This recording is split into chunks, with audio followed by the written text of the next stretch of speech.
Hello friends. आज की इस वीडियो में हम जो है कि अपनी जो पूर्वालोकन सीरीज है, जो हमारी ये पूर्वालोकन पॉलिटी आती है, पूर्वालोकन पॉलिटी एंड गवर्नेंस की, जो 2025 की बुक है, पूर्वालोकन 2025 की किताब है पॉलिटी की, उसको जो है डिस्कस कर रहे हैं। इससे पहले वीडियो में मैंने जो है कि पहला चैप्टर, इसके जो है कि पहले और दूसरे चैप्टर से जितने भी एमसीक्यू थे, जो कि कॉन्स्टिट्यूशनल डेवलपमेंट हो गया और मेकिंग ऑफ अवर कॉन्स्टिट्यूशन हो गया, उसको जो है कि सारे क्वेश्चंस को डिस्कस किया था एक क्वेश्चन के साथ। और जो है कि क्वेश्चन के जो है कि रिलेटेड कोई भी इंफॉर्मेशन हो, उसमें जो है कि यूपीएससी से क्या क्या सवाल पूछे जा सकते हैं, या हमारे पीएससी से जो है कि कुछ जॉन से सवाल पूछे जाते हैं, इस तरह से हमने इसको डिस्कस किया था। और आज की वीडियो में हम जो है जितने भी इम्पोर्टेंट कमेटीज हैं, important committee of the constituent assembly, फिर उसके बाद जो है कि सोर्सेज, हमारे कॉन्स्टिट्यूशन के क्या क्या सोर्सेज रहे हैं, सोर्सेज ऑफ द कॉन्स्टिट्यूशन, फिर उसके बाद जो है पार्ट्स ऑफ द कॉन्स्टिट्यूशन को डिस्कस करेंगे। और इनसे रिलेटेड जो भी हमारे एनसीईआरटी में, मतलब एनसीईआरटी में जो वन लाइनर फैक्ट है, जो अरिहंत की किताब आती है, वो इस वीडियो के एंड में जो है कि डिस्कस किया जाएगा। सो आइए वन बाय वन करके हम सारे क्वेश्चन को बहुत ही ब्रीफली मैनर और जो है कि अपने एग्जाम के पर्पज से जो जो चीजें इंपॉर्टेंट है उसको जो है कि एनालाइज करते हैं। सो पहले जो है कि जानते हैं कि पहला चैप्टर, ये चैप्टर जो है बात करता है important committees of the constituent assembly, मतलब कॉन्स्टिट्यूएंट असेंबली में जो है कि कौन कौन सी इंपॉर्टेंट कमेटी थी। जैसा कि हम जानते हैं कॉन्स्टिट्यूएंट असेंबली में दो तरह की कमेटी हुआ करती थी। एक जो थी मेजर कमेटी, और दूसरी जो थी माइनर कमेटी थी। ये दो तरह की कमेटी जो है डिसाइडेड थी। यहाँ पे जो है कि इन कमेटीज के नाम दिए हैं। यहाँ से डिस्कस करने से अच्छा है हम जो क्वेश्चन में आएंगे तो वहीं से हम जो है कि जान लेंगे कौन सी कमेटी मेजर है, माइनर है, उनके कौन जो है कि चेयरमैन रहे हैं, जिससे कि हमारा क्वेश्चन पूछा जाता है। सो विदाउट फर्दर डिले हम अपनी डिस्कशन को स्टार्ट करते हैं और आइए वन बाय वन करके जो है कि इस क्वेश्चन को देखा जाए। सो पहला क्वेश्चन जो है बात करता है, वो पूछ रहा है who among the following was the chairman of the union constitution committee of the constituent assembly, मतलब जो यूनियन कॉन्स्टिट्यूशन कमेटी थी उसके जो है कि चेयरमैन कौन थे। तो सिंपल सी बात है, इसके चेयरमैन थे जवाहरलाल नेहरू जी। यहाँ पे हमें ज्यादा कुछ जानना नहीं है, यहाँ पे बस इतना याद रखिए कि जवाहरलाल नेहरू जी जो है वो जो है कि कोई भी यूनियन कमेटी हो या पावर कमेटी हो, वो जो है कि यही हेड करेंगे। मीन्स जो है कि ये ट्रिक से याद कर लीजिए, जवाहरलाल नेहरू जी कोई भी यूनियन या कोई पावरफुल कमेटी हो, पावर कमेटी, तो वो जो है कि उसके चेयरमैन होंगे नेहरू जी। तो आइए देख लेते हैं जो जो अलग अलग चेयरमैन है। जैसे राजेंद्र प्रसाद जी जो है कि हमारे फर्स्ट इलेक्टेड प्रेसिडेंट थे कॉन्स्टिट्यूएंट असेंबली के, वो committee on the rule of procedure इसके चेयरमैन थे। तो ऐसे याद रख सकते हैं। क्यों याद रख, इसको याद कैसे रखना है कि committee of the rule of procedure, मतलब रूल ऑफ प्रोसीजर मतलब कैसे कॉन्स्टिट्यूएंट असेंबली चलेगी, तो उसके चेयरमैन कौन थे, राजेंद्र प्रसाद। और जो है कि अब ये जो कि हाउस को चला रहे हैं, मतलब जो कॉन्स्टिट्यूएंट असेंबली को चला रहे हैं, तो उसकी स्टेयरिंग भी कौन संभालेंगे, यही जो है कि इसकी स्टेयरिंग को भी संभालेंगे। तो स्टेयरिंग कमेटी के भी चेयरमैन कौन होंगे, राजेंद्र प्रसाद जी, जो कि अगली पॉइंट है। जो है स्टेयरिंग कमेटी के भी जो कि हेड यही थे। देन जो है स्टेट कमेटी के हेड कौन थे, जवाहरलाल नेहरू जी। और ये तो हमें याद ही रहता है कि ड्राफ्टिंग कमेटी थी, वो जो है कि इसके जो है कि chairman doctor B R Ambedkar थे। एंड जो है कि advisory committee on fundamental rights minorities और ट्राइबल एंड एक्सक्लूडेड एरिया, इसके जो हेड थे वो थे सरदार वल्लभ भाई पटेल जी, क्योंकि इनको जो है आयरन मैन भी कहा जाता है, आयरन मैन ऑफ इंडिया। तो ये जो है कि इस फंडामेंटल राइट कमेटी के जो हेड थे। और दूसरी कमेटी कौन सी होगी इनके अंडर, वो होगी प्रोविंशियल कमेटी। जो प्रोविंशियल कमेटी है, क्योंकि इन्होंने सबसे बड़ा रोल प्ले किया था इंडिया में प्रिंसली स्टेट को इंटीग्रेट करने का। तो प्रोविंसेस कमेटी के भी हेड इन्हीं बनाया गया था। चेयरमैन जो थे वो सरदार वल्लभ भाई पटेल थे। अब जान लेते हैं जो है कि ये फंडामेंटल राइट कमेटी, इसमें दो सब कमेटी भी थी। पहली कमेटी थी फंडामेंटल राइट सब कमेटी, जो है कि जेबी कृपलानी जी जिसके हेड थे। और माइनॉरिटी सब कमेटी के जो है कि हेड थे एससी मुखर्जी। अब एससी मुखर्जी कौन थे, एससी मुखर्जी जो है अपने फर्स्ट इलेक्टेड वाइस प्रेसिडेंट थे, फर्स्ट इलेक्टेड वाइस प्रेसिडेंट थे अपने कॉन्स्टिट्यूएंट असेंबली के। सो है कि आप मुझे टेम्परेरी जो थे, टेम्परेरी वाइस प्रेसिडेंट, उसके नाम बताइए। एक फॉरनर है जो है कि पिछले वीडियो में मैंने डिस्कस किया था, तो आप जो है कि उसका कमेंट सेक्शन में नाम बताइए मुझे। सो हमने देख लिया। देखिए हमने जो है कि एक क्वेश्चन पढ़ा जो पूछा था यूनियन कॉन्स्टिट्यूशन कमेटी में कौन हेड थे, तो जवाहरलाल नेहरू जी थे। और उसके साथ साथ हमने एक्सप्लेनेशन से ही जो है बहुत सारी जो है कि फैक्चुअल नॉलेज को देख लिया। अब अगला क्वेश्चन क्या कहता है कि who was the chairman of the provincial constitution committee. अब ये जो है कि मैंने आपको बता दिया कि प्रोविंसेस के जो है कमेटी के कौन चेयरमैन थे, जहाँ की बताया सरदार वल्लभ भाई पटेल। तो सरदार पटेल आ जाएगा इसका आंसर। अब नेक्स्ट क्वेश्चन क्या कहता है, नेक्स्ट क्वेश्चन कह रहा है कि chairman of the drafting committee. अब ड्राफ्टिंग कमेटी के चेयरमैन कौन थे कॉन्स्टिट्यूएंट असेंबली में, जो कि अम्बेडकर जी थे। अब यहाँ से हम जो है कि ये ड्राफ्टिंग कमेटी है, इसमें कितने मेंबर थे और क्या क्या थे, आइए उसको जान लेते हैं। जो ड्राफ्टिंग कमेटी थी, मीन्स कॉन्स्टिट्यूशन को जो है कि ड्राफ्ट करके जो है कि पूरा जो है पेश करने वाली कमेटी थी, उसमें टोटल 7 मेंबर्स थे। एक तो चेयरमैन हो गए डॉक्टर भीमराव अम्बेडकर, और उसके अलावा 6 अदर मेंबर थे। अब इनको याद रखने के लिए कोई ट्रिक, एक मैं ट्रिक बता देता हूँ। जैसे आप बाइक बाइक जानते होंगे केटीएम। अब केटीएम पे जो राइडर्स होते हैं वो बैग्स लेके चलते हैं अपने, उनके पास देखते हैं वो बहुत डिजाइन डिजाइन के बैग होते हैं। तो आपको कैसे याद रखना है? KTM bags. अब इससे जो है कि केटीएम केटीएम BAGS, तो के से हमारे कौन हो जाएंगे? KM मुंशी, टी से टीटी कृष्णामाचारी, एम से जो है कि M माधव रॉय, और जो है कि BAGS से, बी से जो है कि आपके BL मिट्टर हो जाएंगे, ए से जो है कि अलादी कृष्णा स्वामी अय्यर, जी से जो है कि आपके जो कौन हो जाएंगे? गोपाल स्वामी, एस से कौन हो जाएंगे? जो है कि सेड, इसको याद रखिएगा, सेड DP खेतान। तो जो है कि यहाँ पे हमने जो है कि कमेटी मेंबर्स देख लिया। अब जो है कि इनके जो है कि और चीजें देख लेते हैं कि बाद में जो है कि लेटर BL मिट्टर की हेल्थ इश्यूज की वजह से जो है कि N माधव राव ने इनको रिप्लेस कर दिया, और जो है TT कृष्णामाचारी को जो है कि included in the demise of the DP Khaitan, जो है कि DP खेतान की डेथ की वजह से उनको जो है कि TT कृष्णामाचारी ने जो है कि रिप्लेस कर दिया। तो जो है कि आप इसको जो है कि ब्रीफली याद रख सकते हैं किस ट्रिक से? केटीएम बैग से। तो इससे जो है कि हमारे बहुत सारे क्वेश्चन सॉल्व होने वाले हैं। तो आइए वन बाय वन करके क्वेश्चन देखते हैं। सो चेयरमैन कौन थे? Doctor BR Ambedkar. अब इसमें पूछा है फिर से कि ड्राफ्टिंग कमेटी के चेयरमैन कौन थे? तो BR अम्बेडकर। फिर यहाँ पे पूछा है कि फंडामेंटल राइट कमेटी के हेड कौन थे? तो फंडामेंटल राइट कमेटी के हेड कौन थे? सरदार पटेल जी। स्टीयरिंग कौन संभाल रहे थे? स्टीयरिंग संभालने वाले जो थे वो थे, यहाँ पे देखिए KM मुंशी दे रखा है। ये ऑप्शन जो है कि देखिए बाद में जो है कि इसको जो है कि ये राजस्थान PCS में पूछा गया था, इसको क्वेश्चन को कैंसिल किया है, क्योंकि यहाँ पे जो है कि राजेंद्र प्रसाद होना चाहिए। यहाँ पे जो है राजेंद्र प्रसाद जी का नाम आना चाहिए। तो फिर ये क्वेश्चन जो है कि हमें देखना होगा। तो ये इसमें जो है कि स्टेयरिंग जो है राजेंद्र प्रसाद यहाँ काट के करना होगा। यूनियन पावर तो हमने जान लिया, जो नेहरू जी थे, ड्राफ्टिंग के अम्बेडकर थे। तो यहाँ पे देखिए आंसर में जो है कि सरदार वल्लभ भाई पटेल जो है कि फंडामेंटल राइट, स्टेयरिंग जो है कि राजेंद्र प्रसाद, यूनियन पावर जो नेहरू जी, ड्राफ्टिंग कमेटी अम्बेडकर के अंदर थी। तो जो है कि अब आगे देखते हैं हम।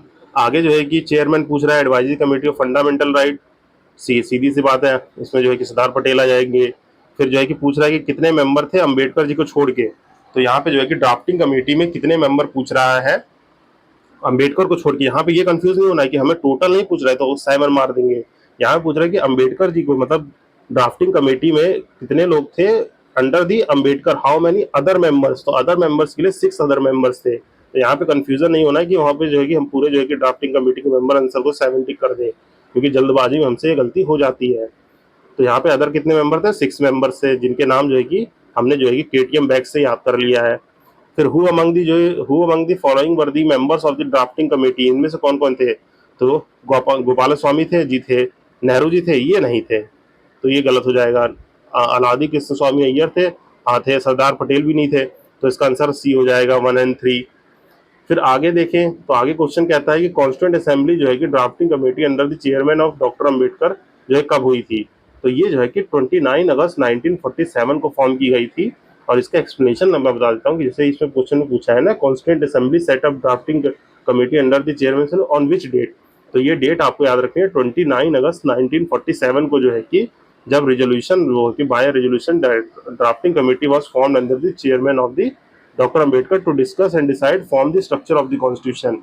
मीन जो है कि हमारे स्ट्रक्चर ऑफ कॉन्स्टिट्यूशन का कैसा जो है कि पूरा स्ट्रक्चर रहेगा वो डिसाइड करने के लिए कमेटी बनी थी, वो इस डेट पे बनी थी। तो ये आपको याद रखना है। फिर पूछा है कि who was the chairman of the national flag committee. अब ये क्वेश्चन जो है कि बहुत इंपॉर्टेंट क्वेश्चन बन जाता है, क्योंकि बहुत साल से ये जो है कि एग्जाम में नहीं आया है। तो नेशनल फ्लैग कमेटी का जो चेयरमैन थे वो डॉक्टर राजेंद्र प्रसाद थे। अब ये कमेटी जो है बनी थी, ये जो है कि there were 2 flag committees mentioned in the history. पहली थी एक फ्लैग कमेटी जो कि बनी थी 2 अप्रैल 1931 को कराची सेशन में under the chairmanship of the Sardar Vallabh Bhai Patel. और दूसरी एक टेम्परेरी कमेटी बनी थी एडहॉक कमेटी। मींस जो है कि एडहॉक कमेटी वो कमेटी होती है जिसका काम होने के बाद उस कमेटी को खत्म कर दिया जाता है। तो ad hoc committee on the national flag formed on the 23 June 1947 under the chairmanship of the doctor Rajendra Prasad, जो कि question as a question about the chairman of the flag committee constituted by the constitution assembly जो है कि इसीलिए जो है कि इसका जो है कि आंसर ये हो जाएगा। JB Kripalani was the neither chairman और नॉन मेंबर। मीन्स यहाँ पे कंफ्यूजन कर सकते हैं कि JB कृपलानी जो है कि प्रपोजर थे, उन्होंने प्रपोज की थी बहुत सारी चीजें। तो इसके जो है कि चेयरमैन जो है नेशनल फ्लैग कमेटी के राजेंद्र प्रसाद हो जाएंगे। तो इसी के साथ हमने ब्रीफली जो है कि बहुत सारी कमेटीज और चेयरमैन देख लिए। तो ये याद रखिएगा आप। इस आइए फिर हम पढ़ते हैं what are the different sources of the constitution. अब इसके लिए जो है कि मैं आपको एक निमोनिक बता देता हूँ, वो याद रखेंगे तो कंट्रीज आप कभी नहीं भूलेंगे। जैसे सुबह उठ के हम लोग जो है कि ब्रश करते हैं, तो ब्रश अप कैनी जी, कैनी जी, ये जो है कि आप ट्रिक याद रखेंगे तो ये कंट्रीज आप कभी नहीं भूलेंगे। अब इसमें जो है कि ब्रश अप कैनी जी, क्योंकि सुबह उठ के सब ब्रश करते हैं। अब इस कैनी जी से हमने ब्रश करवा लिया। अब बी क्या है, बी से हम याद रखेंगे ब्रिटेन, ब्रिटेन से क्या क्या लिया गया है। फिर आर से रशिया याद रखेंगे। यू से क्या याद रखेंगे, यहाँ से यू से याद रखिए आप जो है कि यूएसए, है ना। और एस से साउथ अफ्रीका हो गया, एस से क्या याद रखना है, साउथ अफ्रीका। एच को जो है कि उल्टा कर देंगे तो हम आई बन जाता है, तो इससे याद रखेंगे आयरलैंड। अब यहाँ यू से क्या याद रखना है, ऑस्ट्रेलिया, यू से क्या याद रखेंगे, ऑस्ट्रेलिया। पी से क्या याद रखना है, पी को फॉ पढ़ते हैं तो फ्रांस याद रखना है, फ्रांस। और सी से क्या याद रखेंगे, कनाडा याद रखेंगे। सी से क्या याद रखना है, कनाडा। एनी, एनी किस में आता है, जर्मनी, जर्मनी से याद रखेंगे एनी, तो जर्मनी। जे से याद रखना है जापान। और आई से इंडिया, तो गवर्नमेंट ऑफ इंडिया एक्ट 1935। ये जो है हमारी मेजर कंट्री है जहां से हमारे different different sources of the constitution को लिया गया है। तो इस ट्रिक के थ्रू हम याद रखेंगे ब्रश अप कैनी जी। तो हम जो है कि क्या निमोनिक याद रखेंगे, ब्रश अप कैनी, कैनी जी। अब जल्दी से जो है कि आप इसको जो है कि समअप करके जो है कि याद करिए और जल्दी से कमेंट में बताइए कि इस निमोनिक का फुल फॉर्म क्या है। तो आइए हम देखते हैं, इसी के साथ जो है कि हम याद रखेंगे और सोर्सेज ऑफ कंट्री जो है कि आपको याद करा दी मैंने। अब क्वेश्चन के थ्रू हम याद करेंगे कि क्या क्या चीजें कहाँ कहाँ से ली गई है। तो इसका पहला क्वेश्चन क्या कहता है, पहला क्वेश्चन कह रहा है कि political system which one is supreme. मतलब इंडिया में जो है कि पॉलिटिकल सिस्टम जो है कि विच इज सुप्रीम है, ये इसका जो है कि क्या होगा, इन्हें Indian political system which is supreme, इनमें से जो है कि क्या सुप्रीम है, क्या सुप्रीम कोर्ट, क्या कॉन्स्टिट्यूशन, या पार्लियामेंट, या रिलीजन। तो हमारे यहाँ क्या सुप्रीम है, सुप्रीम है कॉन्स्टिट्यूशन। कॉन्स्टिट्यूशन को हम लोग कहते हैं, constitution is called supreme law of land.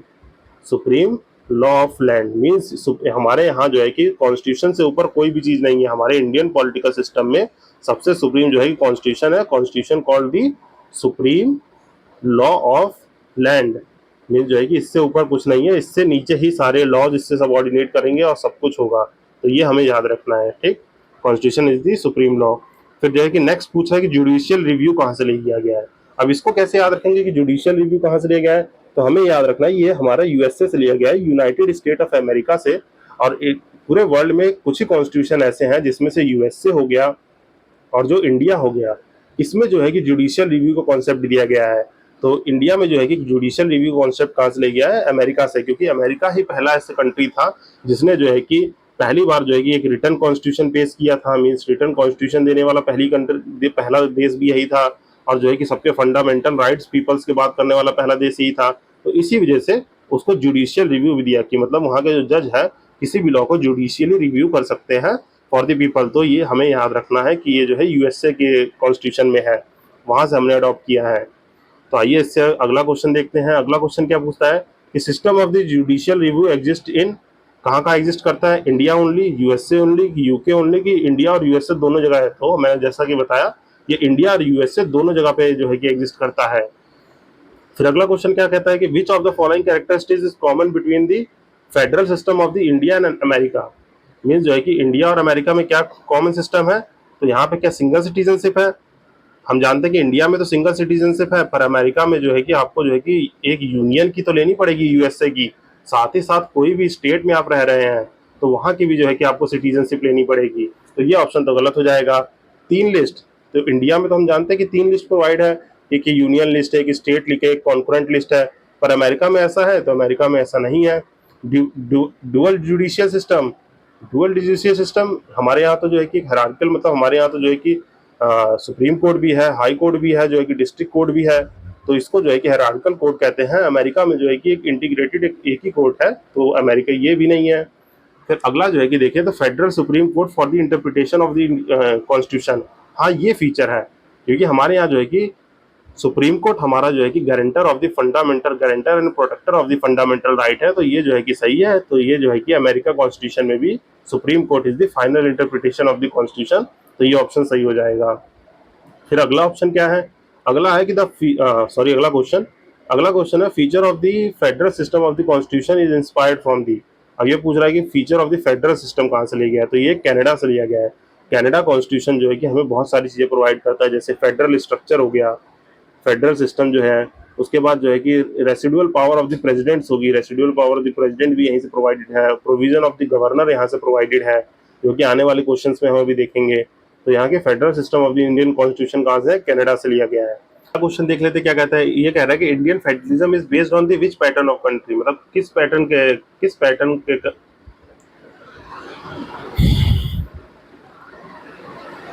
तो अगला क्वेश्चन क्या पूछ रहा है, अगला क्वेश्चन कह रहा है कि इंडिया का फेडरलिज्म है is based on the pattern of which country, हमारा जो फेडरलिज्म है वो किस कंट्री पे बेस्ड है, तो वो बेस्ड है कनाडा के फेडरलिज्म पे। अब यहाँ पे जो है कि आप बताइए मुझे कि इंडिया में किस तरह का फेडरलिज्म फॉलो किया जाता है। यहाँ पे जो है हम लोग जो है क्वासी फेडरल स्ट्रक्चर को फॉलो करते हैं, क्वासी फेडरल स्ट्रक्चर को। ना हम जो है कि ना हम यूनिटरी हैं, ना हम प्रॉपर फेडरल है, मीन जो है कि हम ब्लेंड ऑफ बोथ को जो है कि कह देते हैं। तो ये क्वासी फेडरल स्ट्रक्चर होता है, मतलब हमारे पास जो है कि एक स्ट्रॉन्ग सेंटर भी है as well as the unitary भी नहीं है। मीन्स जो है कि हमें इमरजेंसी के टाइम पे, मीन्स देखें तो इमरजेंसी के टाइम पे जो है कि हम यूनिटरी बन जाते हैं, जहाँ पे होल पावर जो है कि सेंटर के पास होती है, मीन्स सारी पावर जो है सेंटर के पास एग्जिस्ट करती है। और वैसे तो हम जो है कि फेडरल है, यहाँ पे जो है कि डिवीजन है पावर्स का, means division of power between the centre and state. तो यहाँ पे इंडियन फेडरलिज्म का स्ट्रक्चर थोड़ा यूनिक है, जो कि ना कि यूनिटरी है ना ही प्रॉपर फेडरल है। तो हम समय समय पे जो है करते हैं, तो इसीलिए कहा जाता है हमारा फेडरल स्ट्रक्चर जो है वो है quasi federal structure, quasi federal structure. चलिए इसी के साथ जो है कि नेक्स्ट क्वेश्चन देखते हैं। नेक्स्ट क्वेश्चन क्या कहता है, कह रहा है जो कॉन्सेप्ट ऑफ स्टेट है, a union of state in Indian constitution है ड्राइव्ड फ्रॉम। अब ये यूनियन ऑफ स्टेट ये कहाँ से लिया गया है, तो ये हमने ब्रिटिश कॉन्स्टिट्यूशन से लिया गया है। जैसा कि हम जानते हैं, हम आने वाले सेशंस में और डिटेल से पढ़ेंगे, जब आर्टिकल्स वाला जो है चैप्टर पढ़ेंगे। तो यहाँ पे मैं ब्रीफली में बताता हूँ कि आर्टिकल जो हमारा 1 है, तो पार्ट 1 में यूनियन और टेरिटरी है, उसमें जो है कि आर्टिकल लिखा हुआ है India that is Bharat, India that is Bharat. तो वो जो है कि रिप्रेजेंट करता है यूनियन ऑफ स्टेट को, ना कि फेडरेशन ऑफ स्टेट को रिप्रेजेंट करता है। फेडरेशन ऑफ स्टेट जो है कि अमेरिका में फॉलो होता है, कि वो जो है कि स्टेट एग्रीमेंट करके आया है, और इंडिया में ये नहीं फॉलो होता है। इंडिया में फॉलो होता है यूनियन ऑफ स्टेट, जिसका मतलब है कि इंडिया में यूनियन ऑफ स्टेट फॉलो होता है। मतलब जो है कि जो स्टेट्स है वो जो है कि डिस्ट्रक्टिबल है, but union is not destructible, मतलब यूनियन को आप जो है कि डिस्ट्रक्ट नहीं कर सकते हैं, आप जो है कि स्टेट को कर सकते हैं। तो यूनियन जो है यहाँ पे एग्रीमेंट का पार्ट नहीं है, वो एज ए होल माना जाता है। तो ये कॉन्सेप्ट जो है कि ब्रिटिश कॉन्स्टिट्यूशन का कॉन्सेप्ट है, तो वहां से लिया गया है। जैसे देखिए यहाँ पे लिखा है concept of union of state जो है कि इंडियन कॉन्स्टिट्यूशन में यहाँ से अराइव किया है। जैसा कि हमारा आर्टिकल 1 का सेक्शन 1 कहता है कि जो इंडिया दैट इज भारत, ये जो है कि shall be the union of state. इसी में जो है कि ये जो है कि है, और ये मैंने आपको जो है कि बहुत ही ब्रीफली एक्सप्लेन कर दिया है। आने वाले सेशन में हम इसको और डिटेल तरीके से देख लेंगे। तो आइए अगला क्वेश्चन देखते हैं। अगला क्वेश्चन क्या कहता है, अगला क्वेश्चन बात करते हैं कॉन्करेंट लिस्ट कहाँ से ली गई है। अब जब भी कभी लिस्ट की बात हो, लिस्ट में जो है कि हमें याद रखना ऑस्ट्रेलिया से जो है कि ये लिस्ट ली गई है, तो ये याद रखना है। तो हमें concurrent list is borrowed from the constitution of Australia, और in this list those item are included on the both union और state have right to make. Means को हम जानते हैं हम 3 तरह की लिस्ट होती है। एक यूनियन लिस्ट होती है जो कि खाली बात करती है जिसपे यूनियन लॉ बना सकती है। एक होती है स्टेट लिस्ट, जिसपे खाली स्टेट लॉ बना सकती है। एक होती है कॉन्करेंट लिस्ट, मतलब कोई मुद्दे ऐसे रखे गए जिसपे जो है कि जरूरत पड़ने पे चाहे तो स्टेट लॉ बना दे चाहे यूनियन बना दे, पर जो है कि जो स्टेट के द्वारा लॉ बनाए गए होंगे, अगर उसमें जो है कोई भी फॉल्ट है और फिर यूनियन कोई लॉ बना देती है उस पर, तो यूनियन के जो है कि लॉ को जो है कि प्रिवेल किया जाएगा और उसके लॉ को माना जाएगा। तो आइए इसी के साथ जो है कि अगला क्वेश्चन बढ़ते हैं हम। अगले क्वेश्चन में क्या पूछा है, अगले क्वेश्चन में पूछ रहा है कि कॉन्करेंट लिस्ट कहाँ से लिया गया है, ऑस्ट्रेलिया से लिया गया है। A framer of the constitution borrowed the constitution of the concurrent list, ये भी ऑस्ट्रेलिया से है। ये 3-4 क्वेश्चन ये लोग रिपीट ही कर देते हैं एक साथ, तो उससे हमारा रिवीजन ही हो जाता है। तो concept of concurrent list Australia से। और फिर जो है कि अगला क्वेश्चन कह रहा है कि directive principle of the state policy जो है कि कॉन्स्टिट्यूशन में कहाँ से अडॉप्ट किया गया है। अब ये क्वेश्चन पूछ रहा है कि directive principle of state policy कहाँ से लिया गया, ये लिया गया है आयरलैंड से। आयरलैंड से लिया गया है, तो इसको आप याद रखेंगे कहाँ से लिया गया है, आयरलैंड से। ये इसमें कंफ्यूज नहीं होना है, क्योंकि एक हमारे पार्ट 4 में, इंडियन कॉन्स्टिट्यूशन के पार्ट 4 में जो है, पार्ट 4 में जो है कि डायरेक्टिव प्रिंसिपल ऑफ स्टेट की बात की गई है, जो कि आर्टिकल जो है 36 से लेके 51 तक जो है कि कुछ डीएपी एसपी हमारे मेंशन है। तो ये हमने लिया है आयरलैंड से। और यहाँ पे जो यूएसएसआर है, सोवियत यूनियन, यहाँ से हमने ड्यूटीज को लिया है। तो इसमें जो है कंफ्यूज नहीं होना है कि ये जो है कि हम रसिया टिक कर दें या यूएसआर सोवियत यूनियन टिक कर दें। तो फंडामेंटल ड्यूटीज हमने जो है यूएसएसआर से ली है, और जो है कि डीपीएसपी जो है आयरलैंड से लिया गया है। तो ये क्वेश्चन आपको याद रखना है। एक्सप्लेनेशन तो मैंने आपको बता ही दिया। और उसके आगे पढ़े तो आगे क्या है कि concept of the directive principle कहाँ से लिया गया है, आयरलैंड से लिया गया है। फिर अगला क्वेश्चन भी जो है देखें तो ये यही पूछ रहा है कि पार्ट 4 में डीपीएसपी कहाँ से लिया गया है, तो आयरलैंड से लिया गया है। अगला क्वेश्चन भी जो है कि सेम इसी तरीके से पूछ रहा है, कॉन्स्टिट्यूशन जो है certain feature of the Indian constitution है certain feature of constitution of other country, और directive principle of state policy कहाँ से ली गई है, तो आयरलैंड से ली गई है। ये घुमा घुमा के क्वेश्चन जो है अलग अलग एग्जाम में पूछ लेता है। जैसे देखिए ये यूपी के लोअर सबऑर्डिनेट स्पेशल प्री जो हुआ था 2004 में, उसका क्वेश्चन है ये। तो इसीलिए जो है कि हम प्रीवियस ईयर को जो है कि जितने भी पास्ट क्वेश्चन है उसको सॉल्व करते हैं, क्योंकि वहीं से जो है क्वेश्चन को फ्रेम कर देता है। फिर अगला क्वेश्चन पूछ रहा है कि given representation to the talent experience services in the composition of the council of state constitution maker were influence by the example of, mean जो है कि इसमें पूछ रहा है कि जो राज्यसभा है, मीन्स राज्यसभा में नॉमिनेटेड मेंबर जो है कि कहाँ से आते हैं, तो ये जो है कि आयरिश कॉन्स्टिट्यूशन मीन्स आयरलैंड के कॉन्स्टिट्यूशन से ही हमने इंस्पिरेशन लिया है। जैसा कि हम जानते हैं कि हमारे जो है कि राज्यसभा में हमारे यहाँ दो दो पार्लियामेंट में दो हाउस है, एक है लोकसभा एक है राज्यसभा। जिसे जो है कि लोअर हाउस ये के लिए हाउस ऑफ पीपल, इसे हाउस ऑफ कॉमन कहते हैं, हाउस ऑफ कॉमन कहते हैं जो है कि, या तो फिर हिंदी में कहिए तो इसे राज्यसभा कहते हैं, राज्यसभा जिसे अपर हाउस भी कहा जाता है। अब इसमें जो है कि टोटल स्ट्रेंथ है 245 की, 245 जो है कि हमारी टोटल स्ट्रेंथ अभी है, पर मैक्सिमम कितनी हो सकती है आप मुझे कमेंट सेक्शन में बताइए, कॉन्स्टिट्यूशन में मेंशन है। अब इसमें जो है कि 12 नॉमिनेटेड मेंबर लेते हैं जो है कि डिफरेंट डिफरेंट फील्ड से, जैसे कोई साइंस लिटरेचर हो गया, या कोई प्रोफेसर हो गए, या कोई डिस्टिंक्ट मेंबर हो गए जिन्होंने बहुत अच्छा काम किया है, तो 12 मेंबर जो है कि नॉमिनेट किए जाते हैं। तो वो जो है कि हमारी कॉन्स्टिट्यूशन में कहाँ से प्रोविजन लिया गया है, वो Irish Republic means Irish constitution से लिया गया है, आयरलैंड के कॉन्स्टिट्यूशन से। जैसे एग्जाम्पल में बताऊं तो जो कपिल सिब्बल जी हैं, कपिल सिब्बल जी वो जो है कि राज्यसभा में नॉमिनेटेड मेंबर है, जो नॉमिनेटेड मेंबर है। तो हमने ये क्वेश्चन देख लिया। अब अगला क्वेश्चन देखते हैं कि अगला क्वेश्चन कह रहा है कि करेक्ट करना है, मैचिंग करनी है। तो फंडामेंटल राइट कहाँ से लिया गया, ये जानते हैं कि ये जो है कि यूनाइटेड स्टेट से लिया गया, क्योंकि ये पहला यूनाइटेड स्टेट की कॉन्स्टिट्यूशन था जिसने लोगों के फंडामेंटल राइट की बात की थी। इसे हम जो है कि बिल ऑफ राइट्स कहते हैं, bill of rights, bill of rights कहते हैं, तो यहीं से लिया गया है। पार्लियामेंट्री सिस्टम कहाँ से लिया गया है, पार्लियामेंट्री सिस्टम जो है कि आपका जो है कि लिया गया है ग्रेट ब्रिटेन यूके से, वो वही था। फिर इमरजेंसी प्रोविजन, इमरजेंसी को याद रखने के लिए मीन इमरजेंसी प्रोविजन कहाँ से लिया गया है, तो इसको याद करने के लिए आप याद कैसे करेंगे, ये लिया गया है जर्मनी से। जर्मनी से आप जो है कि कैसे याद रख सकते हैं कि इसको भूलना नहीं है, तो जर्मनी में जो है हिटलर था, हिटलर ने इतना तहलका मचाया कि वहाँ इमरजेंसी डिक्लेयर हो गई। तो हिटलर ने इतना तहलका मचाया कि जब इमरजेंसी डिक्लेयर होगी, तो इमरजेंसी प्रोविजन कहाँ से लिया गया है, जर्मनी से लिया गया है। और डीपीएसपी तो हम बात ही कर चुके हैं कि वो आयरलैंड से लिया गया है। तो आइए हम देख लेते हैं आगे कि कहाँ कहाँ से कौन कौन सी चीजें ली गई हैं। तो फंडामेंटल राइट यूएस से, पार्लियामेंट्री सिस्टम ब्रिटेन से लिया गया जो यूनाइटेड किंगडम है, इमरजेंसी प्रोविजन जो है कि जर्मनी से लिया गया है, डायरेक्टिव प्रिंसिपल आयरलैंड से, बहुत बार हम क्वेश्चन में देख चुके हैं। फिर अगला प्रोविजन पूछ रहा है, यही क्वेश्चन जो है कि इन्होंने घुमा के पूछ दिया, फंडामेंटल राइट की बात कर चुके हैं, डीपीएसपी की बात कर चुके हैं।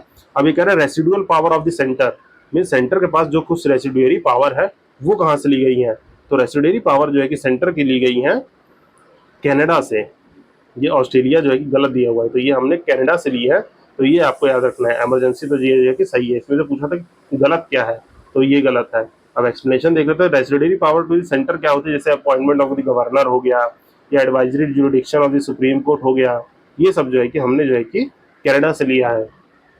तो इसी के साथ अगला क्वेश्चन देखते हैं। अब अगला क्वेश्चन कह रहा है कि कॉन्स्टिट्यूशनल प्रोविजन और उसके सोर्स दिए हैं, हमें मैच करना है। फंडामेंटल राइट बहुत बार पढ़ चुके हैं भैया, यूएसए से लिया गया है, डीपीएसपी आयरलैंड से। अब ये पूछ रहा है कैबिनेट गवर्नमेंट कहाँ से ली गई है, तो कैबिनेट गवर्नमेंट कहाँ से ली है, देखिए फंडामेंटल तो राइट तो आप जो है कि बिल ऑफ राइट से मैच कर देंगे, और जो है कि ये डीपीएसपी आयरिश कॉन्स्टिट्यूशन से।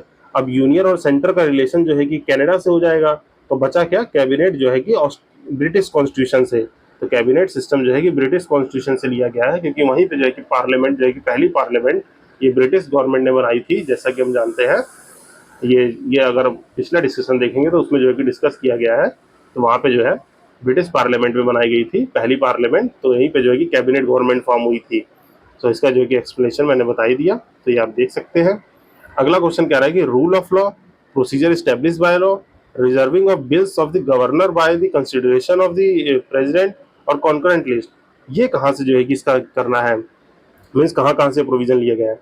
जैसा कि जानते हैं कि रूल ऑफ लॉ जो है ये कॉन्सेप्ट है कि यहाँ पे जो है कि सुप्रीम लॉ जो है कि कॉन्स्टिट्यूशन होगा, और उसी के under sub law under rule करेंगे। तो रूल ऑफ लॉ को मैं थोड़ा ब्रीफली अगर समझा दूं, तो रूल ऑफ लॉ जो है कि इक्वालिटी बिफोर लॉ जो है, इक्वालिटी बिफोर लॉ जो हमारा आर्टिकल 14 है, इक्वालिटी बिफोर लॉ, आर्टिकल 14 जो है हमारे कॉन्स्टिट्यूशन का, उसमें जो है कि रूल ऑफ लॉ के कॉन्सेप्ट को अप्लाई किया जाता है। अब जो है कि ये रूल ऑफ लॉ जो है, जो हमारा आर्टिकल 14 है, उसमें जो है कि जो हमारा रूल ऑफ लॉ के 3 कंपोनेंट होते हैं। रूल ऑफ लॉ के क्या होते हैं? 3 कंपोनेंट होते हैं, जो इंडिया में सिर्फ 2 फॉलो किए जाते हैं। जैसे पहला कंपोनेंट है कि एब्सेंस ऑफ आर्बिट्रेरी पावर रहेगा, मीन्स जो है कि सारी जो है कि जो भी जो है कि नियम कानून जो है कि लॉ के अंडर होने चाहिए। दूसरा इसका प्रोविजन है कि वो होना चाहिए आपका जो है कि इक्वालिटी बिफोर लॉ होना चाहिए, जो कि आर्टिकल 14 में मेंशन है, इक्वालिटी बिफोर लॉ होना चाहिए। और तीसरा जो है कि जो हमारे यहाँ नहीं फॉलो होता है, तीसरा प्रोविजन ये होता है कि कॉन्स्टिट्यूशन जो है इंडिविजुअल राइट के ऊपर बेस होना चाहिए, मीन्स इंडिविजुअल राइट के ऊपर। हमारे यहाँ ये फॉलो नहीं होता है।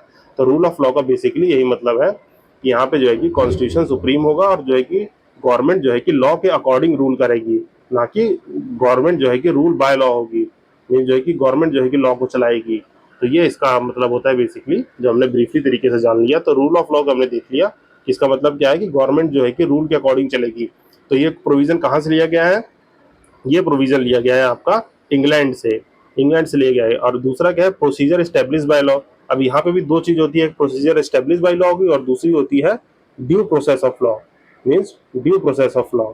इंडिया में जो है कि पहले procedure establish by law follow हुआ करता था, कि जो है कि सिर्फ ये बात करता है कि हाँ भाई पार्लियामेंट में कोई लॉ बन गया तो वो सही है, इसमें जो है कि फेयरनेस हो गई या कोई वो रीजनेबल रेस्ट्रिक्शन पे है कि नहीं, ये नहीं देखा जाता है। पर ड्यू प्रोसेस ऑफ लॉ का मतलब होता है कि यहाँ पे जो है कि लॉ देखा जाएगा, लॉ बना तो है, क्या वो फेयर है, कि रीजनेबल है कि नहीं, तो लोगों के लिए वो सही है कि नहीं, तो ये देखा जाता है। ये जो है कि हमारा जो मेनका गांधी केस, उसके बाद जो है कि ये ड्राइव हुआ था। तो जो है कि हमने यहाँ पे जान लिया बहुत ब्रीफली कि ये प्रोसीजर स्टेब्लिश बाय लॉ क्या होता है। मीन्स यहाँ पे जो है कि लेजिस्लेचर लॉ बना देंगे और उसमें जो है कि कोई भी चीज को देखेंगे नहीं कि वो जस्ट है, कि फेयर है, कि रीजनेबल है कि नहीं, लोगों के लिए सही है कि नहीं। यहाँ सुप्रीम कोर्ट का जो है कि बहुत ही कम स्कोप होता है। तो ये कहाँ से लिया गया है? ये लिया गया है आपके जापान से, प्रोसीजर स्टेब्लिश बाय लॉ। ठीक। और अगला जो है कि reserving of bill of by the governor of the president consideration, जो कि हमारे इंडियन कॉन्स्टिट्यूशन का आर्टिकल 200 में मेंशन है, जो कि अभी बहुत कंट्रोवर्सी में रहा था। तो जो है कि इसको जो है कि कहाँ से लिया गया है? ये जो लिया गया है वो कनाडा से लिया गया है। और कॉन्करेंट लिस्ट तो ये जानते हैं, जब भी लिस्ट की बात होगी कहाँ से ली गई है, वो ऑस्ट्रेलिया से ली गई है। तो हमने बहुत ब्रीफली देख लिया कि ये क्या क्या चीजें हैं। तो रूल ऑफ लॉ इंग्लैंड से, procedure establish by law Japan से, और रिजर्वेशन ऑफ दिस बिल्स वो कनाडा से, कॉन्करेंट लिस्ट ऑस्ट्रेलिया से। तो आइए इसके साथ जो है कि अगला क्वेश्चन देखते हैं। अगला क्वेश्चन बात कर रहा है कि DPSP, fundamental right, concurrent list और लिस्ट ऑफ द यूनियन जो है कि greater power to the union कहाँ से लिया गया है। तो ये सब हम डिस्कस कर ही चुके हैं। आप इसको जो है कि डायरेक्ट आंसर ही देख लेते हैं इसका। डीपीएसबी आयरलैंड से, फंडामेंटल राइट यूएसए से, कॉन्करेंट लिस्ट जो है कि ऑस्ट्रेलिया से, ये पावर जो है कनाडा से ली गई है। और फंडामेंटल ड्यूटीज हम डिस्कस करते हुए हैं। फंडामेंटल ड्यूटीज जो है कि फॉर्मर सोवियत यूनियन। अब यहाँ पे रशिया क्यों लिख दिया गया है? क्योंकि जो सोवियत संघ था, मीन सोवियत यूनियन था, ये अराउंड कुछ 10 कंट्रियों को जो है कि मिला के बना था। तो उसमें जो है कि रशिया एक one of the largest country थी, तो इसलिए अब रशिया कहा गया है, सोवियत यूनियन जो है कि अब नहीं कहा जाता है। तो फंडामेंटल ड्यूटीज कहाँ से ली गई है? वो सोवियत यूनियन से ली गई हैं। और फंडामेंटल ड्यूटीज हमारे कॉन्स्टिट्यूशन में किस किस अमेंडमेंट से ऐड की गई थी? जो स्वर्ण सिंह कमेटी थी, स्वर्ण सिंह कमेटी, जिसने 42 सेकेंड अमेंडमेंट एक्ट जो है कि आया था 1976 का, उससे जो है कि रिकमेंड करके स्वर्ण सिंह कमेटी जो कि 42वें संशोधन से हमारे 1976 में पहले 10 ड्यूटीज ऐड की गई थी, 10 फंडामेंटल ड्यूटीज ऐड की गई थी। फिर लेटर ऑन जो है कि 86 कॉन्स्टिट्यूशनल अमेंडमेंट जो था एजुकेशन वाला, उसने हमारी 11वीं फंडामेंटल ड्यूटी को भी ऐड कर दिया। तो एज ऑफ नाउ कितनी फंडामेंटल ड्यूटी हो गई? हमारे पास 11 फंडामेंटल ड्यूटी है। और जो है कि मैंने बता दिया 10 तो ऐड हुई थी 42वें कॉन्स्टिट्यूशनल अमेंडमेंट एक्ट से, जो कि स्वर्ण सिंह कमेटी है, और 11वीं fundamental duty 86 constitutional amendment act से ऐड हुई थी। तो हमने बहुत ब्रीफली देख लिया कि फंडामेंटल ड्यूटीज कहाँ से लिया है? रशिया से लिया गया है। तो चलिए इसी के साथ आगे देखते हैं। आगे जो है कि बात होती है कि constitution of India has became the longest one. हाँ, हम तो जानते ही हैं, क्योंकि हमारे पास जो है कि इसमें जो है कि टोटल 25 पार्ट्स हैं, और जो है कि कुछ अराउंड 470 आर्टिकल्स हो गए हैं, एंड 12 शेड्यूल हैं। पर ओरिजिनली कितने थे? ओरिजिनली जो है कि हमारे पास सिर्फ 22 पार्ट थे, 395 आर्टिकल थे, और जो है कि 8 शेड्यूल थे। तो ये one of the languages constitution है, ठीक बात है। रीजन क्या कहता है कि chapter of the fundamental rights has been borrowed from the American model of the constitution. ये भी बात सही है। पर ये कह रहा है कि हमें बताना है कि ये असर्शन और रीजन क्या है, ये रीजन इसको एक्सप्लेन कर रहा है, तो ये रीजन इसको एक्सप्लेन नहीं कर रहा है, तो कौन सा ऑप्शन सही हो जाएगा? Both A and R are true but R is the not correct explanation, तो ये ऑप्शन सही हो जाएगा। तो आइए इसके साथ जो है कि हमने देख लिया, एक्सप्लेन मैंने कर ही दिया है। अगला क्वेश्चन देख लेते हैं। अगला क्वेश्चन कह रहा है कि concept of fundamental right United state से लिया गया है, जो कि हम जानते हैं फंडामेंटल राइट जो है कि हमें ओरिजिनली 7 प्रोवाइडेड थे, पर जो है कि राइट टू प्रॉपर्टी जो है डिलीट कर दिया गया, तो हमारे पास 6 फंडामेंटल राइट बचे हैं, जो कि राइट टू इक्वालिटी 14 से 18 में है, राइट टू फ्रीडम जो है कि 19 से 22 में है, राइट अगेंस्ट एक्सप्लॉइटेशन 23 से 24 में है, और right to freedom of religion 25 से 28 में है, एजुकेशनल और कल्चरल राइट जो है 29-30, और कॉन्स्टिट्यूशनल रेमेडीज इसमें 5 तरह की रिट्स की बात हुई है, वो यहाँ पे है। तो हमने देख लिया ब्रीफली जो है कि फंडामेंटल राइट कौन कौन से। अभी ये आगे जो है कि चैप्टर आएगा तो उसमें हम इसको बहुत ही डिटेल से डिस्कस करेंगे। अगर आपको जो है फंडामेंटल राइट्स पढ़ने, तो मेरी एक पॉलिटी की भी सीरीज चल रही है, पॉलिटी मेड सिंपल, उसमें जो है कि फंडामेंटल राइट्स को मैं उनको तो डिस्कस कर ही रहा हूँ, फिर उसके साथ साथ जो भी केस लॉज हैं, इंपॉर्टेंट केस लॉज जो हमारे मेंस में काम आते हैं, मैंने उसको भी देखा है, मतलब डिस्कस किया है। तो आप जो है कि मैं डिस्क्रिप्शन में इसकी भी प्लेलिस्ट डाल दूंगा, आप वो उसको चेक कर सकते हैं। तो आइए इसी के साथ अगला क्वेश्चन देखते हैं कि आइडिया ऑफ फंडामेंटल राइट कहाँ से अडॉप्ट किया गया है। हमने देख लिया अमेरिका से लिया गया है। फिर अगला क्वेश्चन पूछ रहा है कि फंडामेंटल राइट, तो ये पता है United of state of America. फिर अगला क्वेश्चन सेम यही है फंडामेंटल राइट का। फिर जो है कि अगला क्वेश्चन कहता है कि tradition of the written constitution began from which of the countries. अब यहाँ पे जो है कि थोड़ा जान लीजिए अमेरिका, ये अमेरिका पहला ऐसा कॉन्स्टिट्यूशन था जो है कि tradition of the written constitution यहीं से बिगन हुआ था, अमेरिका से।